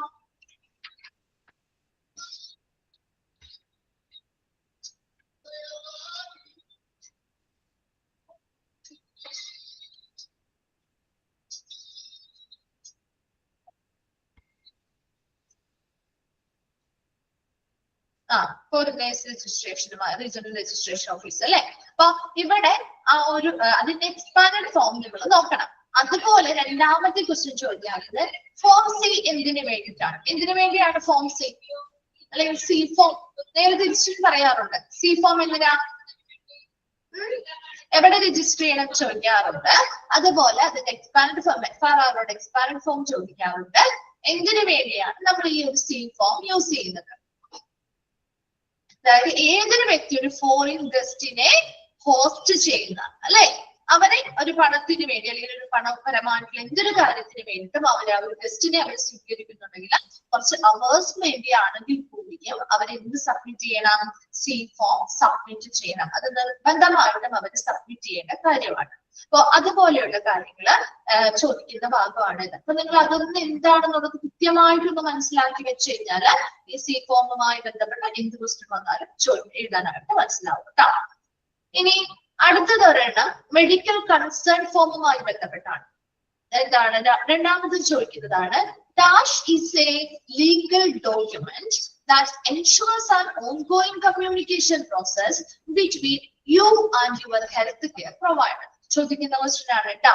ഏതാണ്? മെഡിക്കൽ കൺസേൺ ഫോം ആണ് കേട്ടോ. ലീഗൽ ഡോക്യുമെന്റ് ആണ്, ചോദിക്കാറുള്ള ക്വസ്റ്റ്യൻ ആണ് ഇത്. രണ്ടാമതായിട്ട് അവിടെ നിന്ന് ആ ഒരു ക്വസ്റ്റ്യൻ മാത്രമേ വരാറുള്ളൂ കേട്ടോ. അടുത്തത് ഡിസ്ചാർജ് സമ്മറിയുമായി ബന്ധപ്പെട്ട് dash is a handover document that explains to any other healthcare professional why the patient was admitted, what has happened to them in hospital, and all the information that they need to pick up the care of that patient quickly and effectively. ഏതാണ്? Discharge സമ്മറിയാണ് അല്ലെ? അതുപോലെ ഈ ഒരു points not ചെയ്ത് വെക്കണം. ആ ഒരു hospital discharge സമ്മറിയിൽ ഉൾപ്പെടുന്ന കമ്പോണൻസ് ഏതൊക്കെയാണ് എന്ന് ചോദിക്കാറുണ്ട്. നമുക്കറിയാവുന്ന ആ ഒരു ഹോസ്പിറ്റലൈസേഷന് വേണ്ടിയിട്ടുള്ള റീസൺ കാരണം എന്തായിരുന്നു, അതിന്റെ അവിടെ നമ്മൾ ആ ഒരു സിഗ്നിഫിക്കന്റ് ആയിട്ടുള്ള ഫൈൻഡിങ്സ് നമ്മൾ എന്തൊക്കെ കണ്ടെത്തി, എന്തൊക്കെ പ്രൊസീജിയേഴ്സും ട്രീറ്റ്മെന്റും അവർക്ക് കൊടുത്തു, പേഷ്യൻസിന്റെ ഡിസ്ചാർജ് ചെയ്യുമ്പോൾ അവരുടെ കണ്ടീഷൻ എന്താണ്, പേഷ്യൻസിന്റെ ഫാമിലിക്കും പേഷ്യൻസിന്റെ പ്രത്യേകമായിട്ടുള്ള നിർദ്ദേശങ്ങൾ എന്തെങ്കിലും നമുക്ക് നൽകിയിട്ടുണ്ടോ, അതുപോലെ അവർ അറ്റൻഡ് ചെയ്ത ഫിസിഷ്യൻ ആരാണ്, അവരുടെ സിഗ്നേച്ചറും കാര്യങ്ങളൊക്കെ. അപ്പൊ അത്രയും കാര്യങ്ങൾ അതിൽ ഉൾപ്പെടുന്നുണ്ട്. അതിൽ ഏതെങ്കിലും ഓപ്ഷനുകളിൽ ഉണ്ടാവാം. ഇൻക്ലൂഡഡ് ആയത് ഏത് എന്ന് ചോദിച്ചാൽ ഓൾ ഓഫ് ദ എബോവ് എന്ന രീതിയിലുള്ള ആൻസർ ആയിരിക്കും കേട്ടോ. അപ്പൊ അത്രയും ഭാഗം നോക്കി വെക്കാം ഈ ഒരു ചാപ്റ്ററിൽ. ഓക്കെ, ഡിസ്ചാർജ് സമ്മറിയുടെ ഒക്കെ ഫോർമാറ്റുകൾ നിങ്ങൾ ജസ്റ്റ് ഒന്ന് വായിച്ചു നോക്കിയാൽ മതി. നിങ്ങൾക്ക് മനസ്സിലാവാൻ വേണ്ടിയിട്ട് കൊടുത്തിരിക്കുന്നത്. അതിനുശേഷം മിസ് എടുത്ത ചാപ്റ്റർ ആണ് ലാസ്റ്റ് ചാപ്റ്റർ അല്ലേ?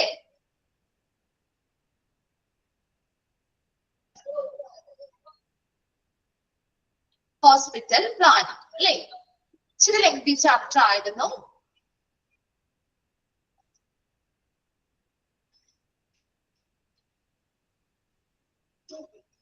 ഹോസ്പിറ്റൽ പ്ലാനിങ്ങുമായി ബന്ധപ്പെട്ട് കുറച്ച് ക്വസ്റ്റ്യൻസ് ഉണ്ട്. പ്രധാനമായിട്ട് നിങ്ങൾ ഈ ഭാഗം ഒന്ന് നോക്കണം കേട്ടോ. Patient care of A high quality, ഒരു ഹൈ ക്വാളിറ്റി പേഷ്യന്റ് കെയർ കിട്ടുന്നതിന് വേണ്ടിയിട്ട് ഒരു ഹോസ്പിറ്റലിൽ അഡോപ്റ്റ് ചെയ്യേണ്ട കുറച്ച് മെഷേഴ്സ് ഉണ്ട്. അതിൽ ഏതൊക്കെയാണ് എന്ന് ചോദിക്കാം. അതുപോലെ തന്നെ അടുത്ത ഭാഗം അങ്ങനെ കുറച്ച് പോയിന്റ്സ് വന്നില്ലായിരുന്നോ? എഫക്റ്റീവ് കമ്മ്യൂണിറ്റി ഓറിയന്റേഷൻ കിട്ടുന്നതിന് വേണ്ടി അവർ അഡോപ്റ്റ് ചെയ്യുന്ന മെഷേഴ്സ് എന്തൊക്കെയാണ്, എക്കണോമിക് വയബിലിറ്റി കിട്ടുന്നതിന് വേണ്ടി എന്തൊക്കെ കാര്യങ്ങൾ അഡോപ്റ്റ് ചെയ്യണം, അതുപോലെ തന്നെ ഓർഡർലി പ്ലാനിങ്ങിന് വേണ്ടിയിട്ട് ഒരു സൗണ്ട് ആർക്കിടെക്ചറൽ പ്ലാൻ കിട്ടാൻ വേണ്ടിയിട്ട് എന്തൊക്കെ കാര്യങ്ങൾ മെഷേഴ്സ് ഇതിൽ അഡോപ്റ്റ് ചെയ്യണം. അതിൽ ഏതെങ്കിലും ചോദിച്ചു കാണും കേട്ടോ. ഏതെങ്കിലും ഒരെണ്ണം ചോദിച്ചു കണ്ടിട്ടുണ്ട്. എപ്പോഴും ഇപ്പൊ നല്ല ഒരു പ്രാവശ്യം സൗണ്ട് ആർക്കിടെക്ചറൽ പ്ലാൻ ആണെങ്കിൽ അടുത്ത പ്രാവശ്യം എക്കണോമിക് വയബിലിറ്റി കൂട്ടാൻ വേണ്ടിയിട്ട് ഒരു ഹോസ്പിറ്റല് ഫോളോ ചെയ്യേണ്ട അല്ലെങ്കിൽ അഡോപ്റ്റ് ചെയ്യേണ്ട മെഷേഴ്സ് ഏതൊക്കെയാണ് എന്ന രീതിയിലായിരിക്കും ക്വസ്റ്റ്യൻസ് വരാം കേട്ടോ. മനസ്സിലാവുന്നുണ്ടോ പറയുന്നത്? ആ പോയിന്റ്സ് ഒന്ന് വായിച്ച് മനസ്സിലാക്കി വെച്ചാൽ മതി. നിങ്ങൾ ഓൾറെഡി ബൈഹാർട്ട് ഒന്നും ചെയ്യണ്ട. ആ ഒരു പോയിന്റ്സ് ആ ഒരു ഭാഗം നോക്കി വെക്കണം കേട്ടോ. അതുപോലെ ഈ സൗണ്ട് ആർക്കിടെക്ചറൽ പ്ലാനില് വരുന്ന മറ്റൊരു കാര്യമാണ് ഫോർത്ത് പോയിന്റ്. കണ്ടോ? adequate attention to important concepts such as infection control and disaster plan. അതൊന്ന് അണ്ടർലൈൻ ചെയ്ത് വെക്കാം. അത് ചോദിക്കാറുണ്ട്. ഒരു സൗണ്ട് ആർക്കിടെക്ചർ പ്ലാൻ ഒരു ഹോസ്പിറ്റൽ അച്ചീവ് ചെയ്യുന്നതിന് വേണ്ടി ഏറ്റവും കൂടുതൽ അറ്റൻഷൻ കൊടുക്കേണ്ട രണ്ട് കോൺസെപ്റ്റുകൾ ഏതൊക്കെയാണ് ചോദിക്കാറുണ്ട്. ഇൻഫെക്ഷൻ കൺട്രോളും ഡിസാസ്റ്റർ പ്ലാനിങ്ങുമാണ്. രണ്ടെണ്ണം ഓപ്ഷൻ ഉണ്ടാവും. ബോത്ത് എ ആൻഡ് ബി എന്നൊരു ഓപ്ഷൻ ഉണ്ടാവും. അപ്പൊ അത് ഇമ്പോർട്ടന്റ് ആണ് കേട്ടോ. ആ ഒരു പോയിന്റ് നോട്ട് ചെയ്തോ? ശ്രദ്ധിക്കാതെ പോകുന്ന പോയിന്റ്സ് ആണ്. അപ്പൊ അതിൽ നിന്നൊക്കെ ക്വസ്റ്റ്യൻ വന്ന് നിങ്ങൾ എവിടെയാണെന്നുള്ള ഒരു കൺഫ്യൂഷൻ ഒന്നും വരരുത്. ആ ഒരു ക്വസ്റ്റ്യൻ ചോദിച്ചു കണ്ടിട്ടുണ്ട്.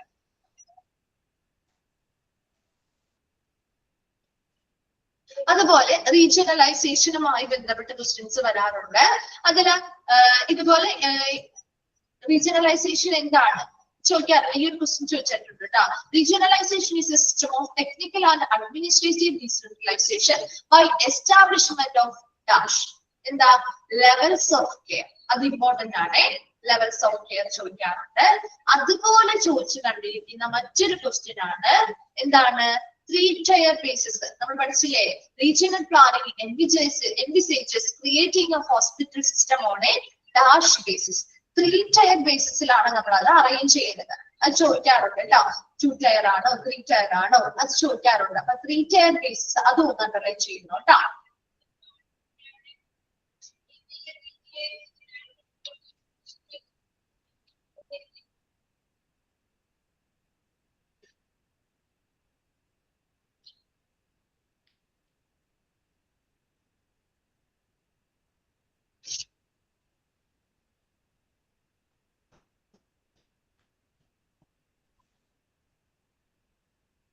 നെക്സ്റ്റ് ഹോസ്പിറ്റൽ പ്ലാനിങ്ങുമായി ബന്ധപ്പെട്ട കുറച്ച് കാര്യങ്ങൾ നമ്മൾ അല്ലാതെ കുറച്ച് പറഞ്ഞിരുന്നു. പ്ലാനിങ് ടീമുമായി ബന്ധപ്പെട്ടില്ല. ടീമിൽ ആരൊക്കെ ഉണ്ടാവാം അതുമായി ബന്ധപ്പെട്ട് കൃത്യമായിട്ട് ഇതിനു മുൻപത്തെ ഈ ഒരു ഭാഗത്ത് വേറൊരു ക്വസ്റ്റ്യൻ ചോദിക്കാവുന്നത് നമ്മുടെ ജനറൽ ഹോസ്പിറ്റലുകൾ അല്ലെങ്കിൽ നമ്മുടെ റൂറൽ ഹോസ്പിറ്റലുമായി ബന്ധപ്പെട്ട ട്രീറ്റ്മെന്റുകൾ അല്ലെങ്കിൽ അവിടുത്തെ സർവീസുകൾ ഏതൊക്കെയാണ്, അതിലുള്ള ഇപ്പൊ ഒരു മെഡിക്കൽ കോളേജ് അല്ലെങ്കിൽ അങ്ങനെയുമായി ബന്ധപ്പെട്ട മെഡിക്കൽ കോളേജിൽ എന്തെങ്കിലും ട്രീറ്റ്മെന്റ് അല്ലെങ്കിൽ എന്തെങ്കിലും സ്പെഷ്യാലിറ്റി ആയിരിക്കും. കംപ്ലീറ്റ് റേഞ്ച് ഓഫ് ട്രീറ്റ്മെന്റ് ആണ് നമ്മുടെ specialities. Radiotherapy, neurotherapy, thoracic surgery, oncology, അങ്ങനെയുള്ള കംപ്ലീറ്റ് സെറ്റ് ഓഫ് എന്താണ് പ്രൊസീജിയേഴ്സ് അല്ലെങ്കിൽ കംപ്ലീറ്റ് റേഞ്ച് ഓഫ് ട്രീറ്റ്മെന്റ് നമുക്ക് കിട്ടുന്നുണ്ട്. അപ്പൊ അതിൽ ഓപ്ഷൻസ് തരാം. മെഡിക്കൽ കോളേജ് ഉണ്ടാവും, അല്ലെങ്കിൽ ഇപ്പൊ റൂറൽ ഹോസ്പിറ്റൽ ഉണ്ടാവും, അല്ലെങ്കിൽ നമ്മുടെ എന്താണ് താലൂക്ക് ഹോസ്പിറ്റലുകൾ ഉണ്ടാവും. അങ്ങനെ എന്തെങ്കിലും ഓപ്ഷൻസ് വ്യത്യാസമായിട്ട് തരാം. ഒരു മെഡിക്കൽ കോളേജ് എന്നുള്ളൊരു ഓപ്ഷനാണ് നമ്മൾ ചൂസ് ചെയ്യുന്നെങ്കിൽ അതിനനുസരിച്ചായിരിക്കും ക്വസ്റ്റ്യൻസ് വരാം കേട്ടോ. അപ്പൊ അവിടെ കൊടുത്തിരിക്കുന്ന ഇപ്പൊ ഒരു റൂറൽ ഹോസ്പിറ്റല് വളരെ കുറച്ച് പരിമിതമായിട്ടുള്ള ഫെസിലിറ്റികളെ ഉണ്ടാവുള്ളൂ. ഒരു ഡിസ്ട്രിക്ട് ഹോസ്പിറ്റലിൽ എടുക്കുമ്പോൾ അത്രയും അധികം രീതിയിലുള്ള ഫെസിലിറ്റി കുറച്ചുകൂടി എക്സ്പാൻഡ് ആയിട്ടുള്ളതായിരിക്കും. ഒരു മെഡിക്കൽ കോളേജ് എന്ന രീതിയിലേക്ക് വരുമ്പോൾ വളരെ കംപ്ലീറ്റ് ഫുൾ ഓഫ് ട്രീറ്റ്മെന്റുകൾ നമുക്ക് കിട്ടാനുള്ള രീതിയിലുള്ള ഫെസിലിറ്റികൾ ഉണ്ടാവും. അപ്പൊ അത് ഓരോന്നിനും എന്തൊക്കെ രീതിയിലുള്ള ഫെസിലിറ്റികളാണ് കിട്ടുന്നത് എന്ന് ആ ഒരു ഭാഗത്ത് നിന്ന് നിങ്ങളൊന്നൊരു ബ്രീഫ് ആയിട്ടുള്ളത് മനസ്സിലാക്കിയിരിക്കണം കേട്ടോ. അങ്ങനെ ഒരു ക്വസ്റ്റ്യൻ വന്നാൽ അത് എഴുതാനായിട്ട് അറിഞ്ഞിരിക്കണം. മനസ്സിലായോ? എന്താ ഉദ്ദേശിച്ചത് മനസ്സിലായോ?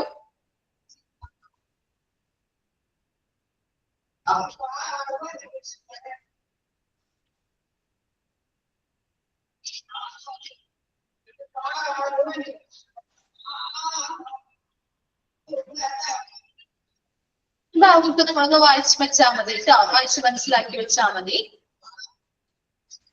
നെക്സ്റ്റ്, ഒരു ഹോസ്പിറ്റൽ കൺസൾട്ടന്റ് ആരാണ് അത് ചോദിക്കാറുണ്ട്. ഹോസ്പിറ്റൽ കൺസൾട്ടന്റ് ഒരു അഡ്മിനിസ്ട്രേറ്റർ കൺസൾട്ടന്റ് തന്നെ. ശരിക്കും ഒരു പ്രൊഫഷണൽ ആയിട്ടുള്ള ഒരു ഹോസ്പിറ്റൽ അഡ്മിനിസ്ട്രേറ്ററിനെയാണ് നമ്മുടെ ഹോസ്പിറ്റൽ കൺസൾട്ടന്റ് എന്ന് പറയുന്നത്. അത് എന്താണെന്നുള്ളത് അല്ലെങ്കിൽ ആ ഒരു പ്രൊഫഷണലിനെ നമ്മൾ വിളിക്കുന്ന പേരാണ് ഹോസ്പിറ്റൽ കൺസൾട്ടന്റ് എന്ന് മനസ്സിലാക്കിയിരിക്കാം. അതുപോലെ നെക്സ്റ്റ് പറയുന്നതാണ് ഏതൊക്കെ ഏരിയാസ് ആണ് ഒരു ഹോസ്പിറ്റൽ കൺസൾട്ടന്റിന് എക്സ്പീരിയൻസ് ഗൈഡൻസ് തരാൻ പറ്റുന്ന ഏരിയാസ് ഏതൊക്കെയാണെന്ന് ആ ഒരു പോയിന്റ്സുകളൊന്ന് നോട്ട് ചെയ്ത് വെക്കാം. ദെൻ ആ കോർ ഗ്രൂപ്പിൽ ഉൾപ്പെടുന്നവരാരൊക്കെയാണ് അത് ചോദിക്കാറുണ്ട്. അതുപോലെ നെക്സ്റ്റ് വരുന്നത് ഇവിടെയൊക്കെ ഒന്ന് നിങ്ങളൊന്ന് വായിച്ചു വെച്ചാൽ മതി. ഒരുപാട് അങ്ങ് ബൈഹാർട്ട് ചെയ്തൊന്നും പഠിക്കണ്ട. ഒരു ഹോസ്പിറ്റൽ ആർക്കിടെക്റ്റുമായി ബന്ധപ്പെട്ട ഭാഗം നോക്കണം കേട്ടോ. ഒരു ആർക്കിടെക്റ്റ് ആണ് നമ്മുടെ കോംപ്രഹെൻസീവ് ആയിട്ടുള്ള understanding of technical and administrative of needs of the hospital അത് കൃത്യമായിട്ട് മനസ്സിലാക്കുന്നതും, അതുപോലെ തന്നെ ആരാണ് ആർക്കിടെക്ചറൽ എഞ്ചിനീയറിംഗ് റിയാലിറ്റീസിനെ നമ്മുടെ ആ ഒരു റിയാലിറ്റീസിനെ ശരിക്കും ഒറിജിനൽ ആയിട്ട് ഈ പറഞ്ഞ പോലെ ആരുടെ റെസ്പോൺസിബിലിറ്റി ആണ് clinical and administrative requirements to architectural and engineering reality ആക്കി മാറ്റുന്നത് ആരുടെ റെസ്പോൺസിബിലിറ്റി ആണെന്ന് ചോദിക്കാറുണ്ട്. ആരുടെ റെസ്പോൺസിബിലിറ്റി ആണ്? ഒരു ഹോസ്പിറ്റൽ ആർക്കിടെക്റ്റിന്റെ റെസ്പോൺസിബിലിറ്റി ആണ്. ചോദിക്കാറുള്ള ക്വസ്റ്റ്യൻ ആണ് കേട്ടോ. അത് മാറിപ്പോകരുത് കേട്ടോ. അതങ്ങനെ ചോദിക്കാറുണ്ട്. അതുപോലെ അങ്ങനെയുള്ള പ്രത്യേകമായിട്ട് ഇടയിലുള്ള കുറച്ച് ഭാഗങ്ങൾ വായിക്കുമ്പോൾ നിങ്ങൾക്ക് മനസ്സിലാവും. അപ്പൊ അത് ഇമ്പോർട്ടന്റ് ആയിട്ട് നോക്കാം. അതുപോലെ ഈ ഫേസസ് ചോദിക്കാറുണ്ട്.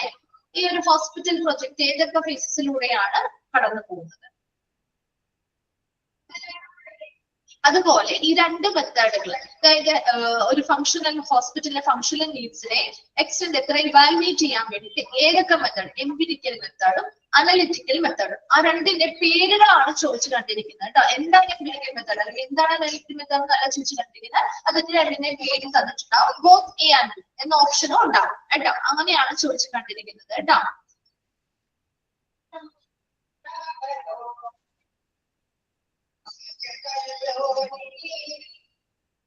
അതുപോലെ ഇവിടെ ഓരോ ടാസ്കുകൾ നമ്മൾ പറയുന്നുണ്ട് ഇല്ലേ?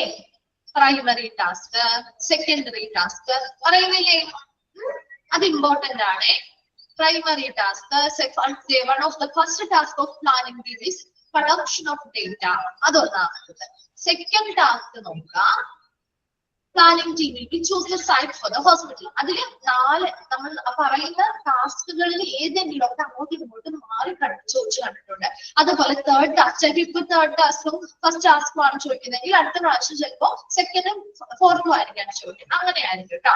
തേർഡ് ടാസ്ക് അത് ഡ്രാഫ്റ്റ് മാസ്റ്റർ പ്ലാൻ ഡോക്യുമെന്റ് തയ്യാറാക്കുക എന്നുള്ളതാണ്. അങ്ങനെ ഫോർത്ത് ടാസ്ക് എന്ന് പറയുന്നത് ഫംഗ്ഷണൽ ബ്രീഫ് അല്ലെങ്കിൽ ആർക്കിടെക്ട് ബ്രീഫ് തയ്യാറാക്കുക. ഈ 4 ടാസ്ക് നിർബന്ധമായിട്ടും പഠിച്ചു വെച്ചിരുന്നു കേട്ടോ. അത് ചോദിക്കാനുള്ള ഭാഗമാണ് ഏതെങ്കിലുമൊക്കെ അങ്ങോട്ടും. അതുപോലെ ഒരു ആർക്കിടെക്ചറൽ ബ്രീഫിൽ ഇൻക്ലൂഡഡ് ആയിട്ടുള്ള കാര്യങ്ങൾ എന്തൊക്കെയാണ് അതൊന്ന് വായിച്ച് മനസ്സിലാക്കി വെച്ചാൽ മതി. അതുപോലെ എക്സ്പാൻഡിന്റെ എക്സ്പാൻഡ് ഫോം ചോദിച്ചു കണ്ടിട്ടുണ്ട്. Then last കമ്മീഷനിങ്ങുമായി ബന്ധപ്പെട്ട് ചോദിച്ചു കണ്ടിരിക്കുന്ന ഒരു ക്വസ്റ്റ്യൻ ആണ് ഈ ഷേക്ക് ഡൗൺ പീരീഡിന്റെ a well-planned hospital process from the construction stage to the commissioning stage with a smooth transition if adequate thought has gone into aspect planning. അപ്പൊ ഇവിടെ ആ ഒരു കമ്മീഷനിങ് കഴിഞ്ഞ് നമ്മൾ ആ ഒരു പീരീഡ് ഉണ്ടല്ലോ, ആ period from the time of commissioning of the hospital till it settled down into a satisfactorily functioning entity is the shakedown period. അത് ചോദിക്കാറുണ്ട്. ലാസ്റ്റ് ഭാഗമാണെങ്കിലും അത് ഇമ്പോർട്ടന്റ് ആണ്. അന്ന് മിസ് പറഞ്ഞപ്പോഴും പഠിച്ചിപ്പോഴും പറഞ്ഞിട്ടുണ്ടായിരുന്നു. അതൊന്ന് നോട്ട് ചെയ്ത് വെക്കുക കേട്ടോ. ആ ഒരു ഭാഗത്ത് കൂടുതലും ചോദിച്ചു കണ്ടിരിക്കുന്ന ഒരു ക്വസ്റ്റ്യൻ ഷേക്ക് ഡൗൺ പീരീഡിനെ കുറിച്ചാണ്. ഇത്രയുമാണ് ഈ ഒരു ചാപ്റ്ററുമായി ബന്ധപ്പെട്ട് നമ്മൾ നോക്കുന്നത്. നെക്സ്റ്റ് 7th പേപ്പറിലേക്ക് വരുമ്പോ 7th പേപ്പറിൽ ഏതൊക്കെയാണത്തെ ഓർക്കുന്നുണ്ടോ?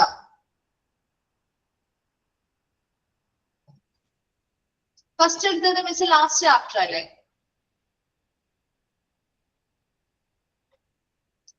ജനറൽ ടേംസ് അല്ലേ എടുത്തത് അല്ലേ? ഓക്കെ. അപ്പൊ ജനറൽ ടേംസിന്റെ ആ മെഡിക്കൽ ടെർമിനോളജി വേഗം പറഞ്ഞു പോകട്ടോ. മെഡിക്കൽ ടെർമിനോളജിയുടെ ആ ഒരു ഡെഫിനേഷൻ പഠിക്കണം കേട്ടോ. അതുപോലെ ഇമ്പോർട്ടൻസ് നിങ്ങളൊന്ന് വായിച്ച് മനസ്സിലാക്കി വെച്ചാൽ മതി. ഇംഗ്ലീഷ് ചോദിക്കുകയാണെങ്കിൽ ഓൾ ഓഫ് ദ എബോവ് എന്ന രീതിയിലുള്ള ക്വസ്റ്റ്യനെ വരാറുള്ളൂ. പക്ഷേ എല്ലാ ടേംസും നോക്കണം കേട്ടോ. മെഡിക്കൽ ടെർമിനോളജി ഈ ഒരു ഭാഗത്തെ എല്ലാ മെഡിക്കൽ ടേംസും നിങ്ങൾ നോക്കി വെക്കണം. ഒന്ന് ഒരു 2 പ്രാവശ്യം ഒന്ന് വായിച്ചു കിട്ടാനും കുഴപ്പമില്ല. അതിൽ ഏത് ചോദിച്ചാലും എഴുതാൻ നിങ്ങൾ പറഞ്ഞിരിക്കണം. വളരെ ഇമ്പോർട്ടന്റ് ആയിട്ടുള്ള ഒരു ചാപ്റ്റർ ആണ്. കൂടുതൽ ക്വസ്റ്റ്യൻസ് വരുന്ന ഒരു ചാപ്റ്റർ ആണ്. ഒരിക്കലും സ്കിപ്പ് ചെയ്ത് കളയരുത്. എല്ലാ ടേംസും അതിൽ ഓൾമോസ്റ്റ് കുറെയൊക്കെ നിങ്ങൾക്ക് അറിയാവുന്നതായിരിക്കും. അറിയാത്ത ടേംസ് ഉണ്ടെങ്കിൽ 1-2 പ്രാവശ്യം റിപ്പീറ്റ് ചെയ്ത് വായിക്കാം കേട്ടോ. അത് ഓരോന്നും മിസ് എടുത്ത് പറയുന്നില്ല. അപ്പൊ ഇതുപോലെ അതിലാണെങ്കിലും കൂടുതൽ ചോദിച്ചു കണ്ടിരിക്കുന്ന അക്യൂട്ട് എന്താണെന്ന് ചോദിച്ചു കണ്ടിട്ടുണ്ട്. ഒരു ഇൻപേഷ്യന്റ്, അതുപോലെ ഒബ്സർവേഷൻ ഒക്കെ ചോദിച്ചു കണ്ടിട്ടുണ്ട്.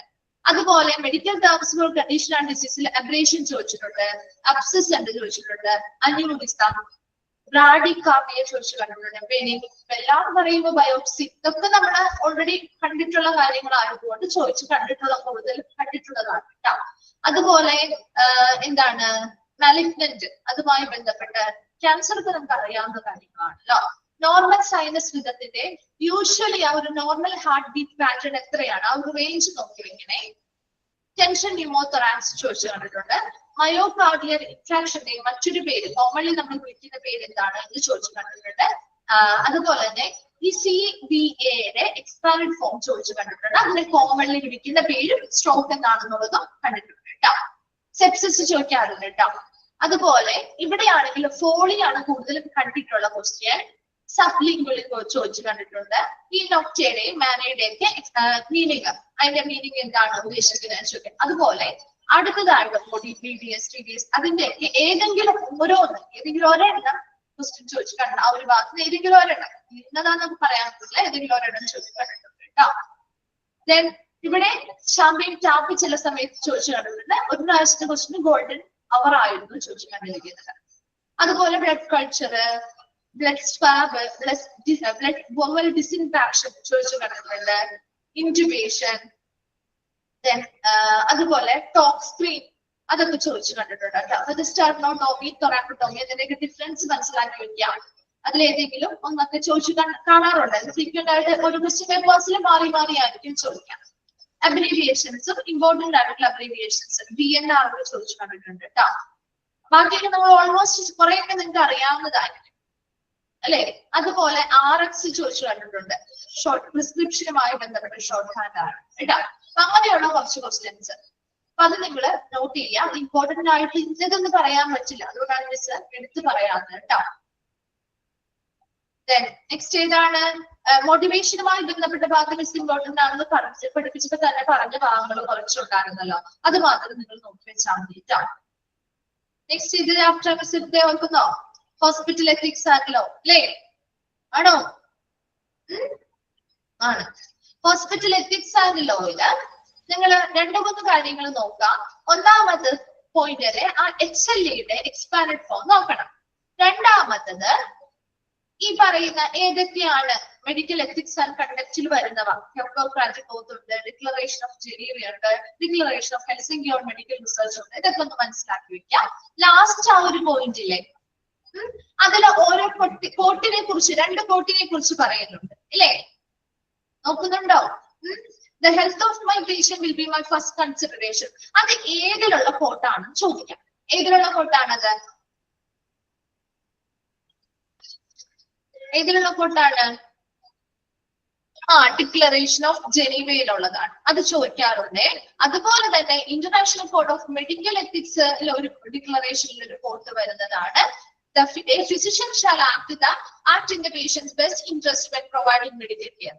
ഈ 2 കോട്ടും ഏത് ഡിക്ലറേഷൻ അല്ലെങ്കിൽ ഏത് കോഡ് ഓഫ് എത്തിക്സിലുള്ളതാണോ, ഇന്ത്യൻ കോഡ് ഓഫ് മെഡിക്കൽ എത്തിക്സിലുള്ളതാണോ, ഡിക്ലറേഷൻ ഓഫ് ജനീവയിലുള്ളതാണോ എന്ന് ഡിഫറൻസ് ചെയ്ത് മനസ്സിലാക്കി വെക്കണം. അത് ചോദിക്കാറുണ്ട്. ചോദിച്ചിട്ടാണിപ്പോൾ ഒരു ക്വസ്റ്റ്യൻ ആണത്. പ്രാവശ്യം ഡിക്ലറേഷൻ ഓഫ് ജനീവയുമായി ബന്ധപ്പെട്ട കോട്ടായിരുന്നു ചോദിച്ചു കണ്ടിട്ടുള്ളത്. ഇനി ഓരോ ആക്ടിന്റെയും വർഷം നിർബന്ധമായിട്ടും, ഇതിൽ വർഷം കൊടുത്തിട്ടുണ്ടെങ്കിൽ അത് നിർബന്ധമായിട്ടും പഠിച്ചു വെച്ചേക്കണം കേട്ടോ. ഓരോ ആക്ടും എന്തിനു വേണ്ടിയുള്ളതാണ് എന്ന് പഠിച്ചു വെക്കാം. ഇപ്പൊ ഇന്ത്യൻ മെഡിക്കൽ കൗൺസിൽ ആക്ടുമായി ബന്ധപ്പെട്ടാണ് നമ്മൾ കുറച്ച് ഡെഫിനിഷൻസ് പഠിക്കുന്നുണ്ട് അല്ലെ? അതുമായി ബന്ധപ്പെട്ട് കുറച്ച് ടേംസ് പഠിക്കുന്നില്ലേ?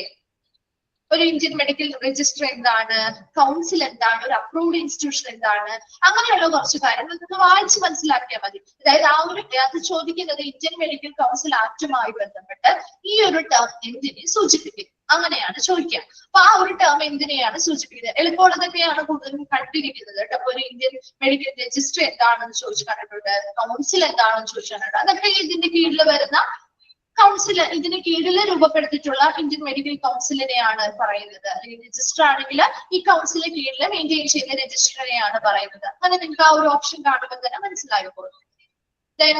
അടുത്തത് ലീഗൽ റെസ്പോൺസിബിലിറ്റി. ഒരു ഹോസ്പിറ്റൽ ലീഗൽ റെസ്പോൺസിബിലിറ്റീസ് ഉൾപ്പെടുന്നവ ഏതാണ്, ഉൾപ്പെടാത്തവ ഏതാണെന്ന് ചോദിക്കാം. ലയബിലിറ്റീസിൽ ഉൾപ്പെടുന്നവ ഏതാണ്, ഉൾപ്പെടാത്തത് ഏതാണെന്ന് ചോദിക്കാം. അടുത്തത് ഇതിൽ വരുന്ന ഓരോരോ ആക്ടുകളെ കുറിച്ചും നിർബന്ധമായിട്ടും ഓരോ ആക്ടുകളും അതിന്റെ വർഷവും തന്നിട്ടുണ്ടെങ്കിൽ അതും പഠിച്ചു വയ്ക്കുക. ഈ ആക്ട്, ഓരോ ആക്ടും എന്തിനു വേണ്ടിയാണ് ആ ഒരു ആക്ട് രൂപപ്പെടുത്തിയിരിക്കുന്നത്, അതിന് വന്ന വർഷം ഏതാണ്, അങ്ങനെയുള്ള കുറച്ച് കാര്യം. അതുപോലെ എക്സ്പാൻഡ് ഫോം ഉണ്ടെങ്കിൽ അതും പഠിച്ചു വെച്ചേക്കണം കേട്ടോ. ഈ ഓരോ ആക്ടിന്റെയും വർഷങ്ങൾ തന്നിട്ടുണ്ട്. നിർബന്ധമായിട്ടും കൂടുതൽ വർഷങ്ങളൊക്കെയാണ് ചോദിച്ചു കണ്ടിരിക്കുന്നത്, അല്ലാതെങ്കിൽ എക്സ്പാൻഡ് ഫോം ചോദിച്ചു കണ്ടിട്ടുണ്ട്. അതുപോലെ ഈ ആക്ട് ഏത് ആക്ട് ആണ് ഇതുമായി ബന്ധപ്പെട്ട് വരുന്നത്, അങ്ങനെ ചോദിക്കാം. ആ ഒരു കൃത്യമായിട്ട് ആ ആക്ടിന്റെ ഇത് കണ്ടന്റ് എടുത്ത് എഴുതിയിട്ട് ഈ ആക്ട് ഏതുമായി ബന്ധപ്പെട്ട അല്ലെങ്കിൽ ഇത് എന്തുമായി ബന്ധപ്പെട്ട് വരുന്ന നിയമമാണ്, അല്ലെങ്കിൽ ഈ നിയമത്തിന്റെ പേരെന്താണ് എന്ന് ചോദിക്കാറുണ്ട് കേട്ടോ. അപ്പൊ അത്രയും കാര്യങ്ങളാണ് ഈ ഒരു ഭാഗത്ത് നിന്നും ചോദിച്ചു കണ്ടിട്ടുള്ള ഭാഗം. ലാസ്റ്റ് ഭാഗത്തേക്ക് വരുമ്പോ അതുപോലെ തന്നെ ഇത് നോക്കണം. ആക്ടുകൾ മാത്രമല്ല, ഇൻഡസ്ട്രിയൽ ഡിസ്പ്യൂട്ട് ആക്ടും വർക്ക്മെൻ കോമ്പൻസേഷൻ ആക്ടും ഇതുപോലെ തന്നെ ചോദിക്കാനുള്ള ഭാഗമാണ്. അത് വിട്ടുകളയരുത് കേട്ടോ. 2 ആക്ട് കൂടി നിങ്ങൾ അതിന്റെ കൂടെ തന്നെ നോക്കണം കേട്ടോ. ഇതിൽ മെഡിക്കൽ ലീഗൽ കേസുമായി ബന്ധപ്പെട്ട കുറച്ച് കാര്യങ്ങൾ നമ്മൾ ഓൾറെഡി മോക്ക് ടെസ്റ്റുകൾ അതുമായി ബന്ധപ്പെട്ട് ഇമ്പോർട്ടന്റ് ആയിട്ടുള്ള എല്ലാ ഭാഗങ്ങളും ഉൾപ്പെടുത്തി തന്നെയാണ് മിസ് ക്വസ്റ്റ്യൻ ഇട്ടിരിക്കുന്നത്. ആ ക്വസ്റ്റ്യൻസ് ഒന്ന് നോക്കിയാൽ മതി കേട്ടോ. ആ ക്വസ്റ്റ്യൻസിലൂടെ ഇമ്പോർട്ടന്റ് ആയിട്ടുള്ള ഭാഗങ്ങളൊക്കെ മിസ് നോട്ട് ചെയ്തിട്ട് തന്നെയാണ് മോക്ക് ടെസ്റ്റ് അറ്റൻഡ് ചെയ്യാനായിട്ട് തന്നിട്ടുള്ളത്. അപ്പൊ ആ ഒരു ഭാഗങ്ങൾ കുറച്ചൊന്ന് നോട്ട് ചെയ്ത് വെക്കാൻ മതി. ചോദിച്ചു കാണാനുള്ള കുറച്ച് ക്വസ്റ്റ്യൻസ് ഇതൊക്കെയാണ്. ആരാണ് ഒരു ഇഞ്ചുറി ഷീറ്റ് ഫില്ല് ചെയ്യുമ്പോൾ അതിന്റെ കൂടി ആരുടെ ഹെൽപ്പോട് കൂടിയാണ് ചെയ്തത്? ഒരു പോലീസ് കോൺസ്റ്റബിൾ, അതിന് വേണ്ടിയിട്ട് നിയമിച്ചിട്ടുള്ള പോലീസ് കോൺസ്റ്റബിളിന്റെ ഹെൽപ്പോട് കൂടിയാണ്. അതുപോലെ ഒരു 18 വയസ്സിന് താഴെയാണ് പ്രായമെങ്കിൽ അവരുടെ ബോഡി എക്സാമിൻ ചെയ്യണമെങ്കിൽ, സർവീസ് പാർട്ട് എക്സാമിൻ ചെയ്യണമെങ്കിൽ ആരുടെ സമ്മതം വേണം? അവരുടെ ഗാർഡിയന്റെ കൺസേണോട് കൂടി മാത്രമേ പറ്റുള്ളൂ. അതുപോലെ കൺസേൺ ആവശ്യമില്ലാത്ത കുറച്ച് സിറ്റുവേഷൻസ് നമ്മൾ പഠിച്ചു അല്ലേ? പഠിച്ചില്ലേ? കൺസേൺ ആവശ്യമില്ലാത്ത കുറെ കാര്യം സിറ്റുവേഷൻസ് അത് നോക്കിയിരിക്കണം. അതുപോലെ തന്നെ അടുത്തതായിട്ട് എന്താണ് ചോദിക്കാനുള്ളത്? ഈ ഒരു എന്താണ് ഒരു പോലീസിലൊരു നമ്മളൊരു അറ്റൻഡിങ് ഡോക്ടർ സിഗ്നേച്ചറും അതുപോലെ തന്നെ അവരുടെ എലിജിബിൾ ആയിട്ടുള്ള സിഗ്നേച്ചറും അവരുടെ ക്യാപിറ്റൽ ലെറ്റേഴ്സിൽ അവരുടെ ഡെസ്റ്റിനേഷനും ഒക്കെ എഴുതിയായിരിക്കണം കൊടുക്കേണ്ടത്. അങ്ങനെയുള്ള കുറച്ച് കാര്യങ്ങളാണ് ഇതുമായി ബന്ധപ്പെട്ട് ചോദിച്ചു കണ്ടിട്ടുള്ളത്. ബാക്കിയെല്ലാം അതുപോലെ തന്നെ ഒരു അലീഗഡ് റേപ്പോ ക്രിമിനൽ അങ്ങനെയുള്ള കാര്യങ്ങളൊക്കെ എന്താണ് ഇൻവോൾവ് ആയിട്ടുള്ള അവരെയാണെങ്കിൽ അവരെ എക്സാമിൻ ചെയ്യേണ്ടത് ആര് തന്നെയാണ്? ഒരു ലേഡി ഡോക്ടറാണ്. നിർബന്ധമായിട്ട് ലേഡി ഡോക്ടറാണ്. അതും ചോദിച്ചു കണ്ടിട്ടുണ്ട്. ബാക്കിയുള്ളവയൊക്കെ നിങ്ങളുടെ ഓൾറെഡി മോക്ക് ടെസ്റ്റുകൾ ആക്കിയിട്ടുണ്ട്. അത് മാത്രം നോക്കിയാൽ മതി ആ ഒരു ഭാഗത്ത് നിന്ന്. അതുപോലെ തന്നെ മോട്ടിവേഷന്റെ ഭാഗത്ത് നിന്ന് വിശുദ്ധ ഭാഗത്ത് ഇൻക്ലൂഡ് ഇൻക്ലൂഡഡ് ആക്കി തന്നെയാണ് എല്ലാ ക്വസ്റ്റ്യൻസും ഇൻക്ലൂഡഡ് ആക്കിയാണ് ക്വസ്റ്റ്യൻസ് ഇട്ടിരിക്കുന്നത് മോക്ക് ടെസ്റ്റിൽ. ആ ഭാഗം ആ മോക്ക് ടെസ്റ്റിലെ ക്വസ്റ്റ്യൻസ് തന്നെ നോക്കിയാൽ മതി കേട്ടോ. ഫ്രീക്വന്റ്ലി ചോദിച്ചു കണ്ടിരിക്കുന്ന ക്വസ്റ്റ്യൻസ് മാത്രമേ അതിൽ ഉൾപ്പെടുത്തിയിട്ടുള്ളൂ കേട്ടോ. അത് മാത്രമേ ഇമ്പോർട്ടന്റ് ആണ് ഉള്ളൂ, അത് മാത്രം നോക്കി വെച്ചാൽ മതി. ബാക്കിയൊക്കെ നിങ്ങളൊന്ന് വായിച്ച് മനസ്സിലാക്കി വെക്കുക. അപ്പൊ നിങ്ങൾക്ക് നെക്സ്റ്റ് ക്ലാസ് ഉണ്ടാവില്ല, നിങ്ങളുടെ പോർഷൻസ് ഒക്കെ കംപ്ലീറ്റ് ആയി. അപ്പൊ അതുകൊണ്ട് തന്നെ ഈ ഒരു ക്ലാസ്സോട് കൂടി അവസാനിക്കുകയാണ് കേട്ടോ. അപ്പൊ ക്ലിയർ ആണെന്ന് വിശ്വസിക്കുന്നു ഇല്ലേ? ഓക്കെ അല്ലേ? സ്റ്റാർട്ട് ചെയ്തോ? പഠിക്കാനൊക്കെ സ്റ്റാർട്ട് ചെയ്തോ? റിവിഷനൊക്കെ സ്റ്റാർട്ട് ചെയ്തോ? ഓക്കെ. അപ്പൊ എല്ലാവർക്കും ഓൾ ദ ബെസ്റ്റ്. അപ്പൊ നന്നായിട്ട് എക്സാം ഒക്കെ പഠിച്ച് നല്ല മാർക്കോടുകൂടി സ്കോർ ചെയ്യാം. എവിടെയെങ്കിലും ഒക്കെ അടുത്ത് നമ്മുടെ എന്താണ് റിസൾട്ട് വന്നതിനുടനെ തന്നെ എവിടെയെങ്കിലും ഒക്കെ അപ്ലൈ ചെയ്തിടാം കേട്ടോ. വെറുതെ മോഡൽ എക്സാം ഉണ്ടാവും. എന്തോ മോഡൽ എക്സാം?